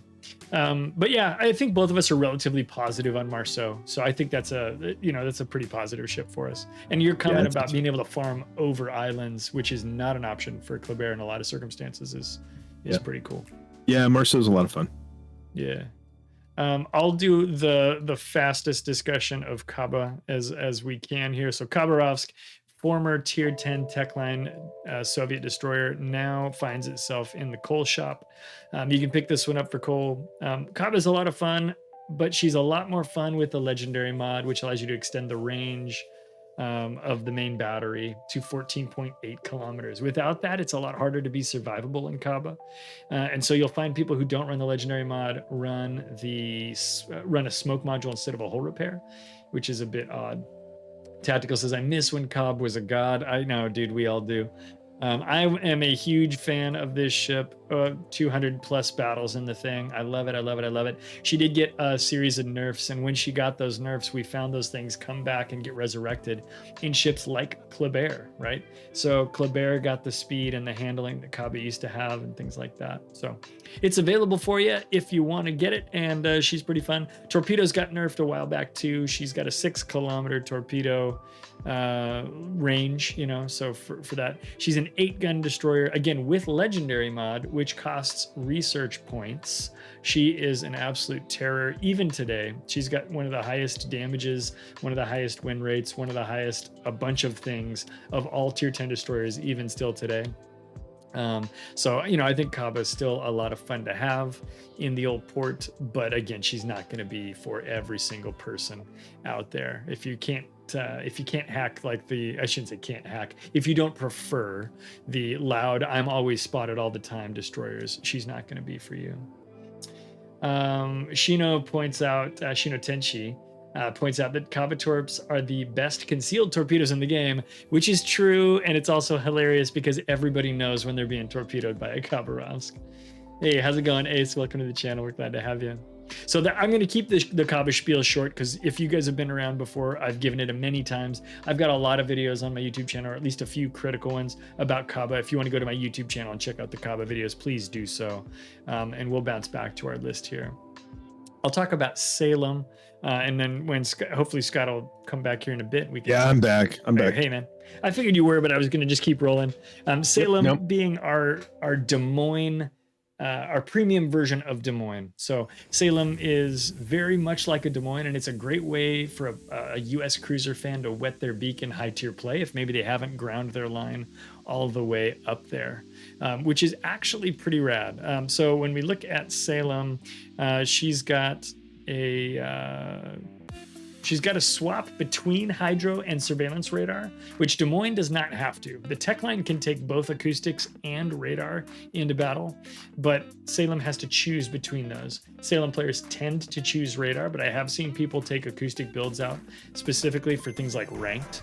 They might prefer the hydros because that's a little more self-preservation-y. And in ranked, even though we're playing on a team, you're playing for yourself to get those stars, right? So I've seen folks do the hydro build there. The DPM, the bow tank ability in Salem is really strong. Scott, I'll throw it to you. Kind of when you talk about Salem, virtues there I think are well known. When do you choose Salem? When do you choose Des Moines? What's the deal with Salem?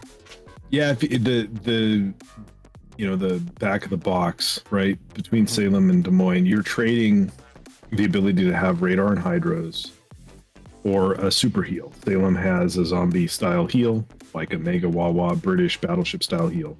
And so you only are going to have radar or hydros because of that. And your radar is short range compared to Des Moines. It's like a 9 kilometer radar off 8.5 kilometer 8.5. I'll throw out one more number, which is that super heal is almost 1,000 hit points per second for 20 seconds. That's absurd. So you're trading that heal for less utility. You always have defensive AA, because on Salem you trade defensive AA for hydros, but nah. And so so when do you choose this over Des Moines? I don't think I do. In most I think a lot competitive of situations. I do think Salem is great fun, and I think it's fine in randoms.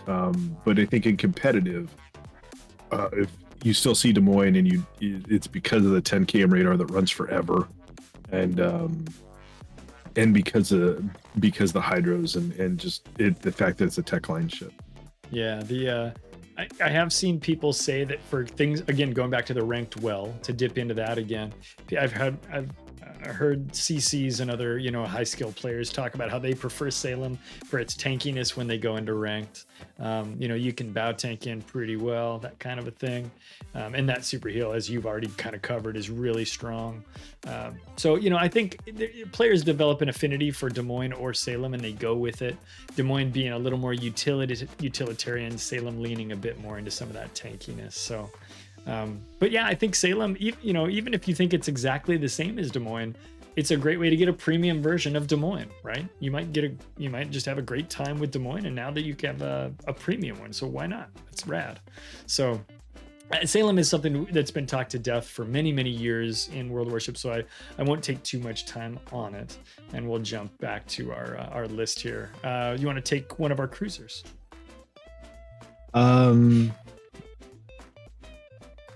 I'll go with Yoshino, I guess, because again, Moskva is kind of in the same boat as some of the other things we could talk about. So yeah, Yoshino is a tier 10 Japanese.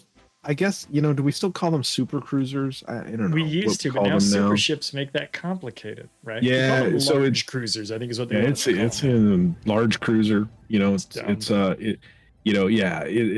Yoshino is a large big cruiser with large caliber guns. It has Yoshino, the better Azuma. Yeah, that's one way to look at it. That's how I always look at it. I really do. Yoshino's got 310 millimeter guns. It has a really good AP. The AP's not bad. It's got decent HE DPM. It has amazing range. I played Yoshino, in fact, on stream last night with you when we were doing a rundown on Japanese cruisers. You did, yeah. And I hadn't played Yoshino in a while. I didn't have an amazing game, but it was fine. Mostly utilizing that range. Base range is like 21.3. You can take a spotter, and then it shoots even further. And the shell velocity is such that it works fine. Yeah. But it's not. Yeah, I agree with Ace in chat. I personally can't be aggressive in it because at some angles it feels really tanky, and other angles it's just like Azuma, it just blows up. Yeah, and so I agree. As far as taking like a longer range fire starting cruiser, I would much rather take like Henry, because it actually can get out of its own way. Like, because Yoshino doesn't exactly seem super fast, and it's a really big target. There's a lot of real estate there. And the other benefit, again, kind of like we were talking about with Iwami, is it has these like comically like 20-kilometer torpedoes, right? So yes, you can chuck these dumb torpedoes that go forever. This used to be a problem when friendly fire was a thing. It's not anymore. So you can just like be like, well, I'm just launching these 20-kilometer torpedoes the fish out there. Just put them out. Yeah, it's a always be torping kind of ship. Just chuck torps into alleys and places where you think ships will hang out. Maybe you'll get lucky. You know, I don't think by any means it's a bad ship. It's not a ship that I'm super comfortable with the play style, and it's not a ship I reach for in my port very often. You know, my assessment's pretty similar. I feel like this ship's pretty darn accurate. You know, the caliber of the guns, it is a large cruiser, and so it's got 305s on it, which means good HE alpha and means you're going to get fires. I feel like I tend to get a lot of 3,300 damage salvos in this ship. Maybe I could be a better shot. I don't know. But you're right about its tankiness is not really there. And I feel like I outperform my Yoshino play in Zhao, right? Yep. And we don't think of Zhao as a particularly tanky ship, but it is a lot tankier than Yoshino in my experience. Now, other players may have a different experience, but Zhao is tanking by concealment and maneuverability, right? And so this thing, Yoshino doesn't have horrible concealment because it's so big. Look how big it is. I'm so giving you the cumbersome. It's so cumbersome that if you're playing in closer with it, you're going to get punished because it can't. It's so big. It's such a big target, and it's hard to turn out in. It's hard to turn out in this ship if you're in a situation where you can't get unspotted.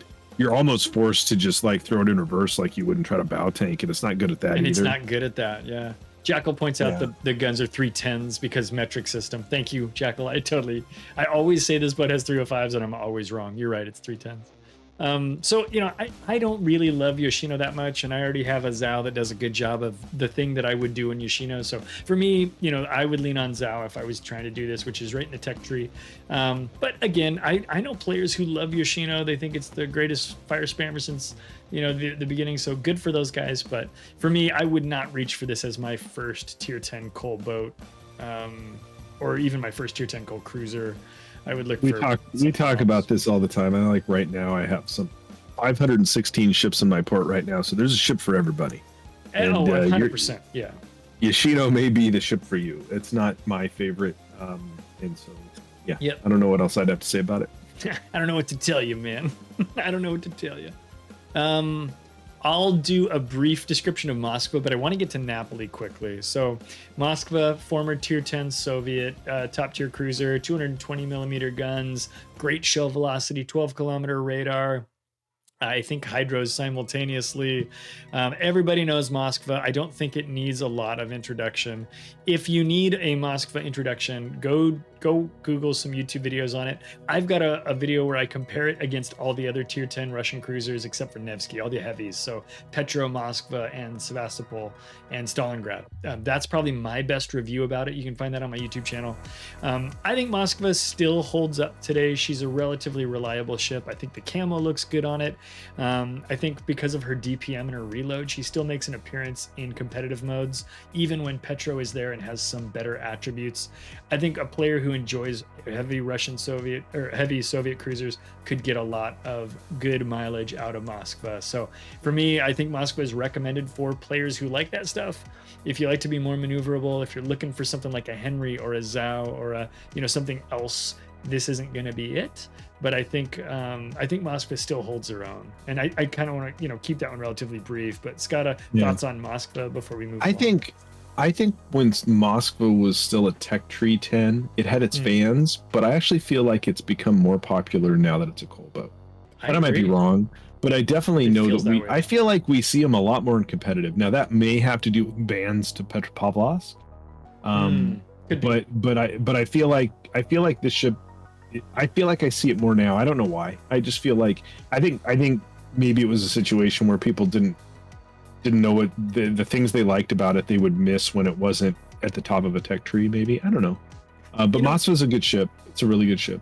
We saw that a little bit with Kurfurst too, and I'll kind of preview that discussion, just where when Kurfurst went coal, it seemed like we saw a lot of Kurfursts all of a sudden. People were like, I'm not going to bother to go up that line, but I have coal and now it's available and I can just jump to the 10, or what used to be the 10. But you're right. I think Moskva does have a bit of a cult following, and it'll continue to have one, because I do think it's still a solid ship. You know, with that 12-kilometer radar, one of my favorite things to point out is that Moskva's reload, with the exception of like Nevsky, is faster than what you see on Petra, and it's faster than what you see on Stalingrad. So it has a better chance of converting a radar usage to a destroyer kill than the other Soviet heavies, because you can shoot more than once during the duration of your radar. So, you know, there's some benefits to Moskva that just aren't on those other super cruisers. And that makes her a great pick, right? Leviathan says, I still see players playing it in COTS. You know, it's a good ship. Go ahead. Yeah, I really prefer Moskva's guns over Petros. And I know people like Petros, but Moskva's are more accurate, and I like the rate of fire better. I always get mad at Petro and its rate of fire. I'm not going to put Stalingrad in that conversation because its guns are at a different level, but I think I like the way Moskva plays. The things that aren't great about it are its concealment. I hate its concealment, but you know, it is what it is.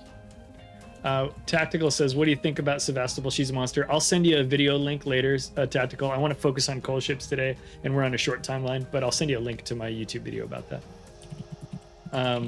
Okay, cool. Let's jump from Moskva. I don't want to be rushed, guys, but it is getting late, and I do want to cover these.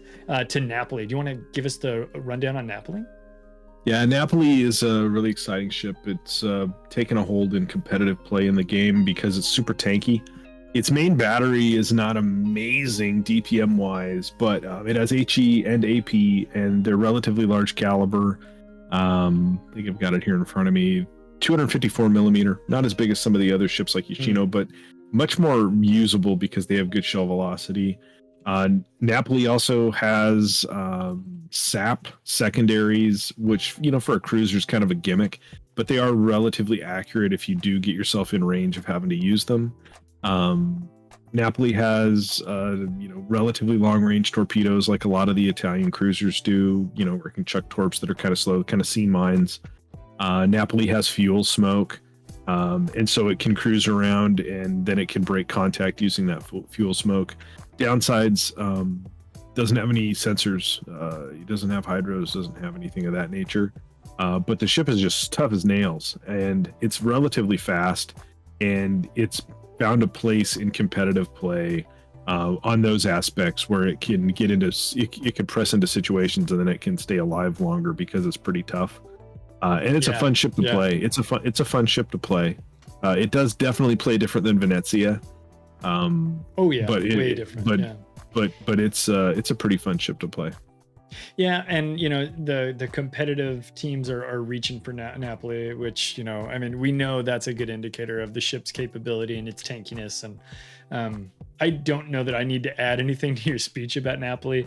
But I will just echo that, you know, I think it's fun, I think it's strong, and I think it's very relevant in the meta, both in competitive and in randoms. I think you can have fun in that ship in all the modes.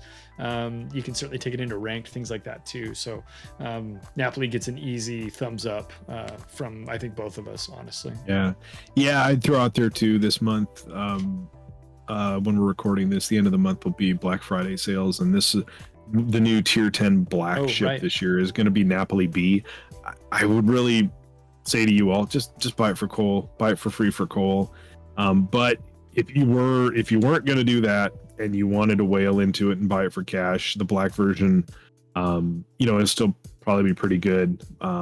If you get it out of a crate, that'd be a great get out of a Black Friday crate. Oh, totally. Yeah. That'd be the way to go for sure. Yeah, whenever we're looking at a black ship for the Black Friday event, if it's available for coal, just save your cash, dude. Just save your cash and get it for coal. That is definitely the way to go. Again, you may get one out of a container. Bully for you, that's fantastic. And then if you're just flush with cash, like if you have a private jet, you can buy whatever you want. Don't listen to me. I can't give you advice for life because you know what's going on. That wraps up our cruisers, doesn't it? That's Napoli, Yoshino, Salem, and Moskva. We'll talk a bit about Kurfürst. Again, I kind of hinted a little bit about that. By the way, Jurak is here. Hello, Jurak, fellow CC from the EU region. Welcome. I don't know if I have any moderators in chat, but if I do, we'll get you a shout out. Otherwise, I'll type you one as soon as I'm done talking here. But Kurfürst, big, easy to burn, well-armored German battleship with hydros, no torpedoes, 128 millimeter secondaries, great battleship there, but definitely one that, when they moved it out of the line, they put Preußen in there with the big 457s. And so now we're seeing, I mentioned the kind of resurgence in popularity of Kurfürst there it felt like maybe 2 months. It got huge for us. And so it was really great to see people playing that ship again. I don't think Kurfürst is the strongest tier 10 German battleship, or even the strongest battleship or whatever, but I do think that Kurfürst is still stupid and fun to play. I think if you're running low on coal ships, or if you're looking for a crazy secondary BB, you could do worse than Kurfürst. Skada, what do you think about Kurfürst? How is it relevant today? Is it still worth getting if you don't have it yet? Yeah, I mean, that's the one funny thing to me, is it's the only tier 10 coal battleship. Yeah, right? It was a tech-free ship up until a year ago or less now, but it seems odd to me that there aren't other options for battleship players at tier 10 in this world of coal ships. There's a lot of cruisers. We've got more destroyers. So interesting, varied destroyers, but only that. So, Kurfürst isn't a new ship. It's an old ship. It was converted to a coal ship. You can build it for secondaries. You can clang around. You can use 406 millimeter or 420 millimeter guns on it, I believe. You changes the reload, a little bit of the pen, obviously. Right. It has hydros. I don't know that I need to talk about Kurfürst. It's been in the game forever. If you're a battleship player and you want a coal battleship and you want it to be a tier 10, here's one. Grocer Kurfürst. Enjoy. It's weird to me that that's the situation there, but it's how it is right now. Is it still relevant? I mean, it's relevant. It's relevant to me because, some of my best damage games have been lighting Kurfürst on fire and watching them burn. So that's not where I thought you were going. Keep going and buying Kurfürst, folks, because gosh, we bring them out. Everybody could use a Kurfürst in every battle to farm. I like farming Preußen as well, and Hanover even better. Sure. But if you can bring that big juicy superstructure out there and with my leg mod Khaba, if I could get 2 Kurfürsts, I'd be excited. But yeah, let me take that Marceau or that Forrest Sherman and light you ablaze. Hey Nevsky, come over here and say hi to your Aunt Kurfürst. Yeah, all of these cruisers here can. That's terrible. That's awful. It's terrible. It's terrible. No, Kurfürst was. I think Kurfürst was the first tier 10 battleship that I got when I was leveling tech lines. That was the first battleship line that I finished. I think it was my first tier 10 battleship too. I have the legendary mod for Kurfürst, and so for me it wasn't a coal boat, and so it's so weird that it's here now to me. Yeah. And you certainly see a lot of people playing them, and so I'm glad that it's out there. All jokes aside, I think it's a fun ship. I always enjoyed it. It is a lot of fun, actually. I think, and I'm not a massive damage guy in this game, but I think my high damage game was maybe in Kurfürst, like two-manning with a friend of ours who used to be in the clan, used to play with us, who's also was a big Kurfürst fan, and he and I went out and did I think we both did like 200K, like in the same match, pairing off with Kurfürst and just taking it to people, and so it's fun. Yeah. But it's painful to play sometimes. Yeah, there are games where it's frustrating. I've got a couple of comments in chat I want to grab. TJ says, "Damn it, dude, stop bullying my GK. I am not your firewood." That's hilarious. Thank you, TJ. And it's, we both kind of enjoy these crazy original line German battleships. I'm not particularly good at them, but I do have fun in them. Brand says it's fun for the whole family.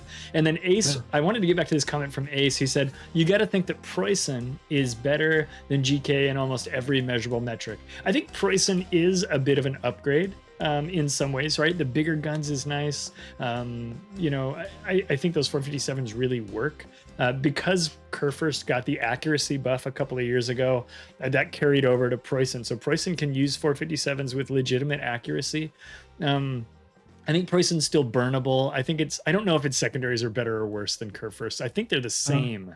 That's pretty much the same, but You know, I remember doing a review Preußen's on got that. 457s with a much better reload because it only has 8 guns, and so the base reload is way lower. Yeah. And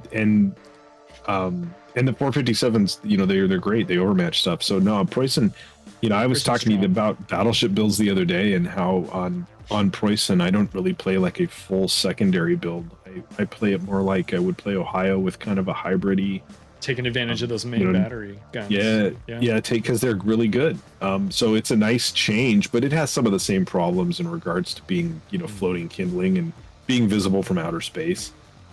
You know, that's, you know, Kurfurst, because you can't really run concealment on it if you want to build in. You can if you don't build into the secondaries, but that's not why you get Kurfurst. You think you're going to go, I'm just going to go up there and I'm going to drive up there and beat everybody up. And then when I die 5 minutes in, I'm going to tell the rest of the team they're cowards for not supporting me. You know, why didn't you support me? Yeah, a bunch of cowards. Why did you come up here and burn with me? And But it's such a cool looking ship. I love those ships. It looks great, and I like playing it. It's fun to play. It's just it's also sometimes it's not fun to play. Yeah, and turbo competitive Chads will tell you this boat sucks and you should never play it. You tell those guys to have a nice day, and you log in, you play whatever damn ship you want. My problem is I'm sitting there staring down the barrel of playing the FDG again so I can unlock Preußen, and I don't want to do it. But I'll do that eventually, and we'll get Preußen in my port, and then we'll take it out on stream, and we'll talk Preußen at that point. But no, I think Kurfurst is still fun. You know, she's certainly not competitively relevant like people I think want her to be these days quite the same way. But I do think she's fun. And so, like, you know, it's interesting you point out she's the only tier 10 battleship in the coal shop. So I hadn't even noticed that when I was putting these pictures together for those. Okay. Kurfurst conversation wrapped. Wait, Jurak says, sometimes I'm scared of GK. I'm sometimes scared of Preußen, but for different reasons in different circumstances. Yeah, I think that's true. They can bring fear to you depending on what ships you're bringing in. We've got 2 aircraft carriers to talk about. Do you mind opening our conversation on Immelmann? I don't think either of us is a big Immelmann super player, but I think you might have a couple more games in it than me. And if not, we can ask somebody in chat to do it. I don't know. Yeah. Immelmann, I think Immelmann's interesting as far as premium. It was, you know, up until a week ago, the only tier 10 coal carrier. And it's it only has 2 types of planes, right? It has torpedo bombers and skip bombers. If memory serves, this was the first carrier that had skip bombers. And then they were like, that works. People seem to know how to use that. Let's give it to the Russians. And they put it on all the Russian tech line ships, right? Yes. And so I like playing Immelmann because of that. As not a carrier guy, I'm fine with only having 2 types of planes to pick from. That makes it easier for me. It's simpler, isn't it? It's simpler. It's not like a normal German tech line carrier where the torpedoes are super weak. The torpedoes on are more kind of standard, and they work fine. And the skip bombs are great. If you've gotten used to playing with skip bomb carriers in this game, with the Russians or with Bierne, the tier 6 French carrier that also has them. Yes. They're pretty good. The planes on Immelmann are really fast. I was going to bring that up if you didn't. I love the speed. Yeah, there's some of the fastest planes. I think where you would talk about the downsides of Immelmann's strike capability is that for the most part, its ordnance is really only good against the sides of things.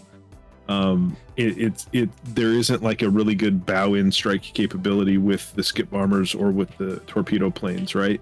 It's kind of like the tech line Russians kind of have the same problem, except their torpedoes drop in that tight grouping, so you can bow drop with those torps and probably hit some. With Immelmann, because you drop 4 torps and they're spread out, it's not a bow drop torp configuration. And then the skip bombers, while you could bow drop with them, you might land 1. It's not great, right? So they're better from that broadside approach. Yeah. You need the speed of the planes to get to the sides of stuff, and then you kind of you're kind of wasting time getting there. And so sometimes target selection becomes a problem with that kind of carrier. But as far as coal carriers go, I think it's fine. I don't know. I'm not a carrier guy. I don't know what the damage numbers look like on it. I've had fun playing it. You know me. I'll talk about it. I'm only at tier 8 on the tech line carriers across the board. I'm not super comfortable playing tier 10 carrier yet. But I have played Immelmann in randoms and done okay, and I don't think it's hard to play if you're. I would not tell anyone go buy a tier 10 coal carrier and learn how to play carriers because you're just a jerk. Don't do that. That's mean. I watched a YouTube video where Luke Skywalker said that was a bad idea. Yeah, don't do that. But if you can go, if you're comfortable playing carriers, I think Immelmann's fine. I think it's a pretty good ship. Yeah, definitely. I mean, you could certainly, if you wind up with one. I got mine out of a German ship box because I bought some of those one time because I was foolish. And you got it out of a German ship box? Yep, that's what I said. Ship with a P. Found Immelmann in the back of a Volkswagen. Gotcha. That's right. It was in the back of a VW Caddy, a rabbit truck.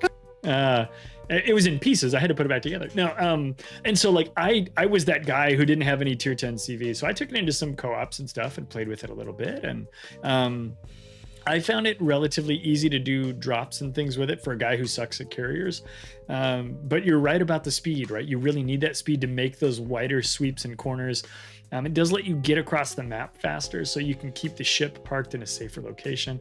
Obviously, CV mains are going to have different advice than, say, Skada and I. Neither of us are CV mains, but anyhow, we really enjoyed, or I really enjoy the planes on it. I wish I were a little bit better with CVs and I could take more advantage of it. Both of us, I think, are fans of Malta. Did you get Malta now? Do you have that one in your port? Excellent. Yeah, I knew you did, but I wanted to confirm.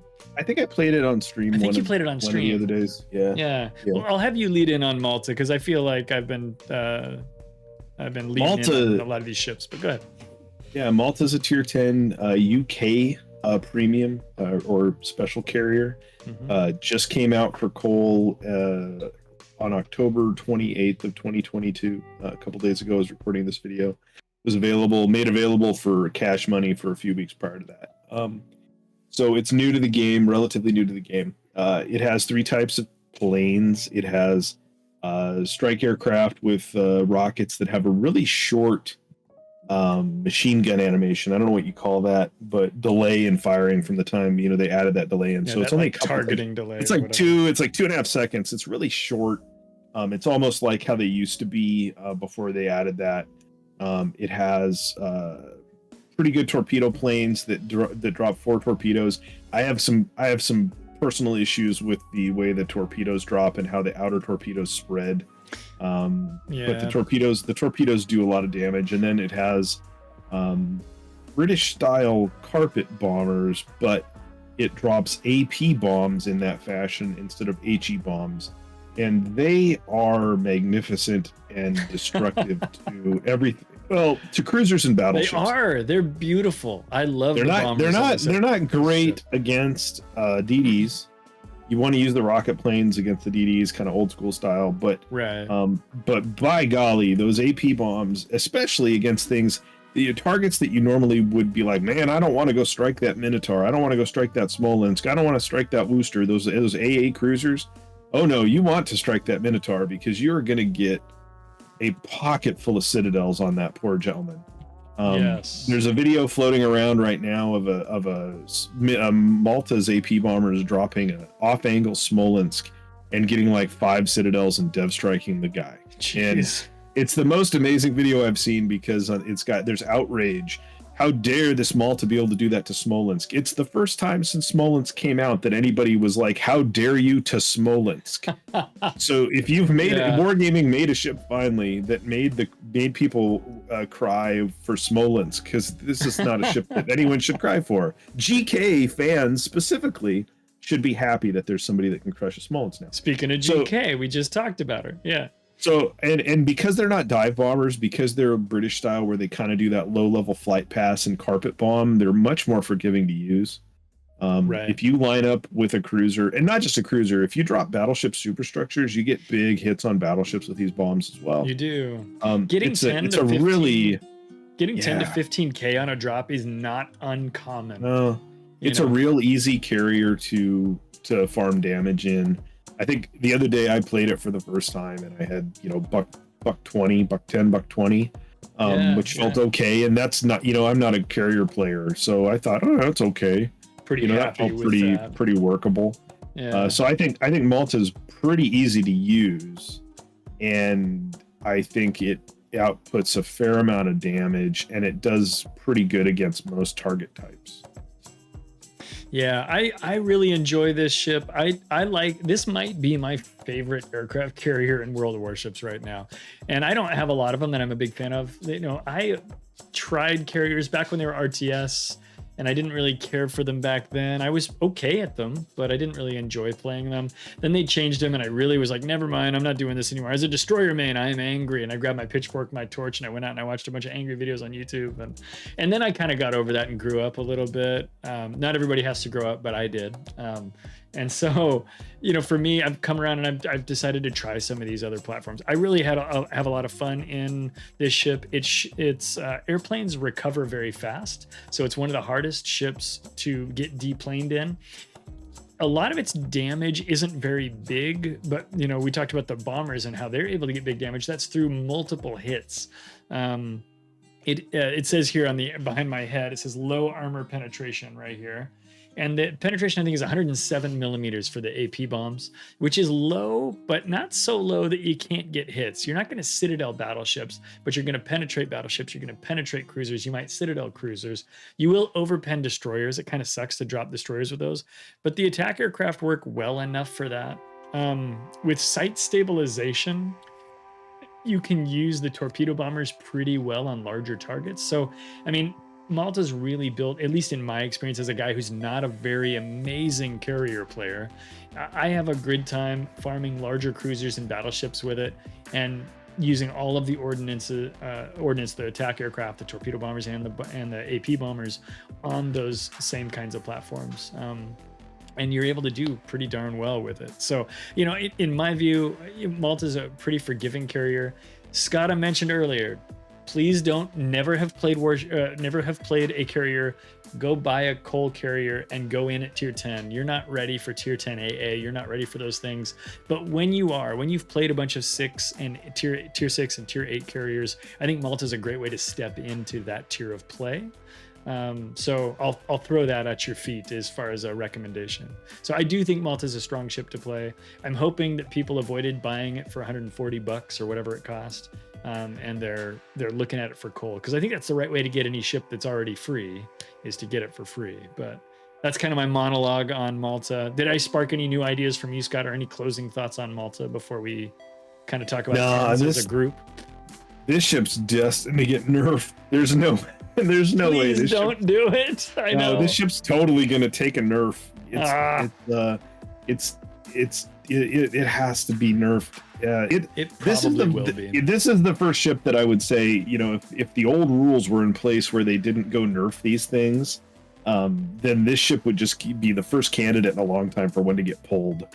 Yeah, you'd be like, bye. Because I think it's really easy for people to get damage in if they have any light skills in World of Warships carrier play at all. Yeah, I think their hope, or sorry. And I think if you're a good CV player, it might be easy and boring. Like, you know what I mean? Like, they may be like, oh, I don't like this. I like something about, I mean, it's not Nakhimov. Let's be clear. It's not the Russian tech tier 10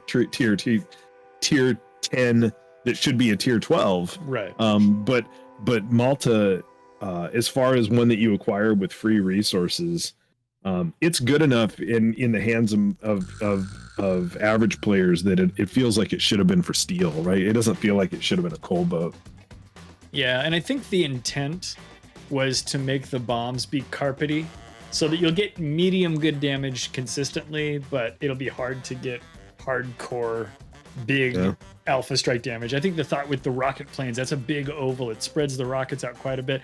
And I don't know if they hit that goal or not. We'll see if they wind up nerfing it. I think you're probably not too far off. Yeah, it took some changes. If you go back through the dev blogs, you can see where it took changes to the rocket planes. I can't really describe that because it's a little bit too close to stuff I know, but I would contend that when this does get nerfed, they're just going to like double that bomber ellipse, and you're going to drop most of the bombs not on target. Because right now, too many of them hit things and just tear it up. Yeah, we'll see how it goes. My guess is they'll probably increase the size of the bomber reticle. That'll be the nerf that they give it, if they give it one. That's what I think anyway. So time will tell there. I'm hoping that they if they choose to adjust it, that they adjust it in a way where she still has some of that character and she's still capable of being useful for those of us who maybe aren't the most surgical with our bombs and rockets and torps. The other area I guess where they could adjust it to is on the plane regeneration, right? They could encourage you to get more. Yeah, it's plane regen is stupid too. It's hard to deplane it. Right. There's a lot good. It's a delight to play right now. This is one of those things where, in 6 months we'll be like, you remember how good Malta was, man? Yeah, remember the old days, right? I don't play it now. It's totally trash now. They ruined it, but yeah. Yeah. Ace asked the question, does it have the same type of reticle as Lowenhart? No, it does not. And Jurek answered the question correctly. So it's got a big oval like the British bombers do, and it puts a lot of bombs in that region. Whereas Lowenhart, for people who don't know, has a small circular bombing reticle. And the advantage for Lowenhart, of course, is that you can approach your target from pretty much any angle. As long as you can put that circle on your target, you don't have this big sweeping ellipse that you've got to aim and come on either the back or the front of the ship. I did a great review on Malta. Go check it out. I think you show some of the gameplay, don't you? We do. I did a review on it. I showed some gameplay, and then I did another video where I'll put the links in here. This is you did like another gameplay video because you're just like a Malta Chad now. I guess I had 2 good games in a row on stream, and I cut those together. So if people just want to watch me having a couple of what I think are good games and what CV mains think are average games, or maybe medium to low average games, you can check those 2 videos out and watch a little Malta gameplay. Skada, if you're looking at tier 10s, I guess I kind of liked what you did before with the classes. If you're looking at just one carrier, which one do you get? I think we know the answer. It's Malta, right? And that's too bad. Immelmann's not bad, but Malta's just better. Yeah, I think that's true. Thanks for the follow there, sir. Glad to have you. There's only one battleship, so I think we'd make the same choice there. Cruisers. You're right. Battleship would be Napoli. Yeah. Battleship Napoli. So when we look at cruisers, I think it has to be Napoli, though, doesn't it? Maybe Napoli or Moskva. It's Napoli or Moskva. Yeah. I would say Napoli or Moskva, depending on what kind of play you plan on doing. Yeah. Mm-hmm. And then for destroyers, all of these are oddball destroyers. They're all sort of gunboats. There's no torpedo destroyers here because we just don't have one. This is a harder group for me to pick in. I love Khaba, and so that's my obvious pick. But if I was really coming to this as a new player who didn't have a weird, strange love of Khaba, I don't know what it would be. It might be Marceau. It might be Khaba. Yeah, I didn't talk about Khaba when you did, but I'll just throw this out there. If you do not have the legendary mod, which costs research points now, don't get Khaba. It's a bummer. We did talk about that while you stepped away, I believe. Okay. But that's a good point. And by the way, tomorrow I think is research point reset day. So if you're looking to get your 2x, be aware of that. That's for anybody live. If you're watching this on YouTube, it's in the past. Yeah, what's your destroyer pick here? These are all oddball destroyers. None of these are very standard. I'd pick based on what I've played the most. I'd pick Marceau. I like Marceau quite a bit. I don't think I play Marceau a ton in randoms, but I do. Out of these choices, I would pick Marceau. I said these are all weird destroyers. Jurek had better words, and Jurek has a wonderful Scottish accent too, if you guys would like to stop by his stream. And he said the DDs are an eclectic mix, which I enjoy that phrasing. That's a great choice of words, eclectic mix. Alvaro, I want to be able to recommend Alvaro. I think her DPM's a little bit light, and some players are going to expect more out of her than she gives, but she is fun. But I think I would, I'd probably pick Khaba just because I'm a dirtbag. I think neither of us would go for Sherman first, but I think Sherman is a strong ship for randoms, not really for competitive. So I guess that's kind of my thought on that one. That's why it isn't my pick. Yeah, if I was just personally ranking the DDs, I would probably go Marceau, Sherman, Alvaro, and then Khaba. And I think Alvaro has a more steady play style than Sherman because you can torp and it has better concealment. And you can do some different things that you can't do in Sherman. But I just have to knock it because of the captain. That situation. No, stinks. that's fair. That's fair. Yeah. If I didn't have my 21 on there, which is silly, it would be a harder pick for me too. And I expressly bought Canarius to build a captain for that ship. And by the time it came out, I only got up to 13 points. Right? So like, and I was playing that ship like once a stream, you know, trying to make, or maybe every other stream to try to get it up there. So, you know, that's kind of my thought there. Ace says, I think Sherman is boring. I kind of agree. If I was ranking them, I think I'd probably go like Khaba, and I'm ranking them by fun here, just by fun. I'd probably go Khaba, Bazan, Marceau, Sherman. That's me, but maybe ask me in a week and I'd change the order. Yeah, if I had the leg mod for Khaba, I would probably rate it higher than I would push it up because I think it would be fun. But as it stands in my port with the range it has without the leg mod, I think it's trash. Yeah, no, I think that's a fair take. You know, one we've talked about a lot, but it's good to share that with people because, you know, I love that ship because I have an almost 15-kilometer range, and that is not free. It's 20,000 research points, so get earning, right? And that's expensive for people. Well, shoot, dude. Hey, Skada, thanks for joining me for this. This is a big deal. I know we stay up a little bit later on these nights. Chat, thanks for joining us. I'm going to do a farewell game and close off. Scott, I imagine you're going to go to bed. I took a nap earlier, so I'm ready for this. Yes, I am. I've got to go somewhere in the morning. So yeah, I'm gonna punch out, buddy. Hey, thank you so much for joining us today. I appreciate you big time, guys. Give Skada some pizzas in the chat there, or some pals or some top guys or something. Skada, sleep well, bud. We'll catch you later. All right, folks. Have a good day. Cool, man. Thank you. You guys are awesome for sticking around with us. Like I said, I am gonna run one battle just to close up the night. Oops, wrong button. I wound up falling asleep on the couch earlier today, kind of on purpose, and being ready to go to talk a little bit about ships tonight. So anyway, thank you again for this. If you're watching this on YouTube later, this is a thing we do live. If you had fun, if you watched all the way to here, go down to the chat and say, I watched all the way to the 3-hour mark or whatever, and all I got was this lousy t-shirt. And actually, if you'd like to get a lousy t-shirt, you can get them at ClydePlays.com, but that's neither here nor there. Or a sticker. You could just get a sticker. You don't have to get a whole t-shirt. But yeah, go down there and say something stupid type something stupid in the chat. With all that out of the way though, guys, if you watch this on YouTube, come hang out with us live on Twitch, twitch.tv/ClydePlaysLive. If you'd like to join us in between streams when we're not online, when we're not on YouTube, and you want to talk ships, you want to talk captain builds, you want to talk about how to take advantage of whatever's changing in World Warships, you can join us at our Discord. The link is there in chat, and of course it's down in the description of the video on YouTube as well.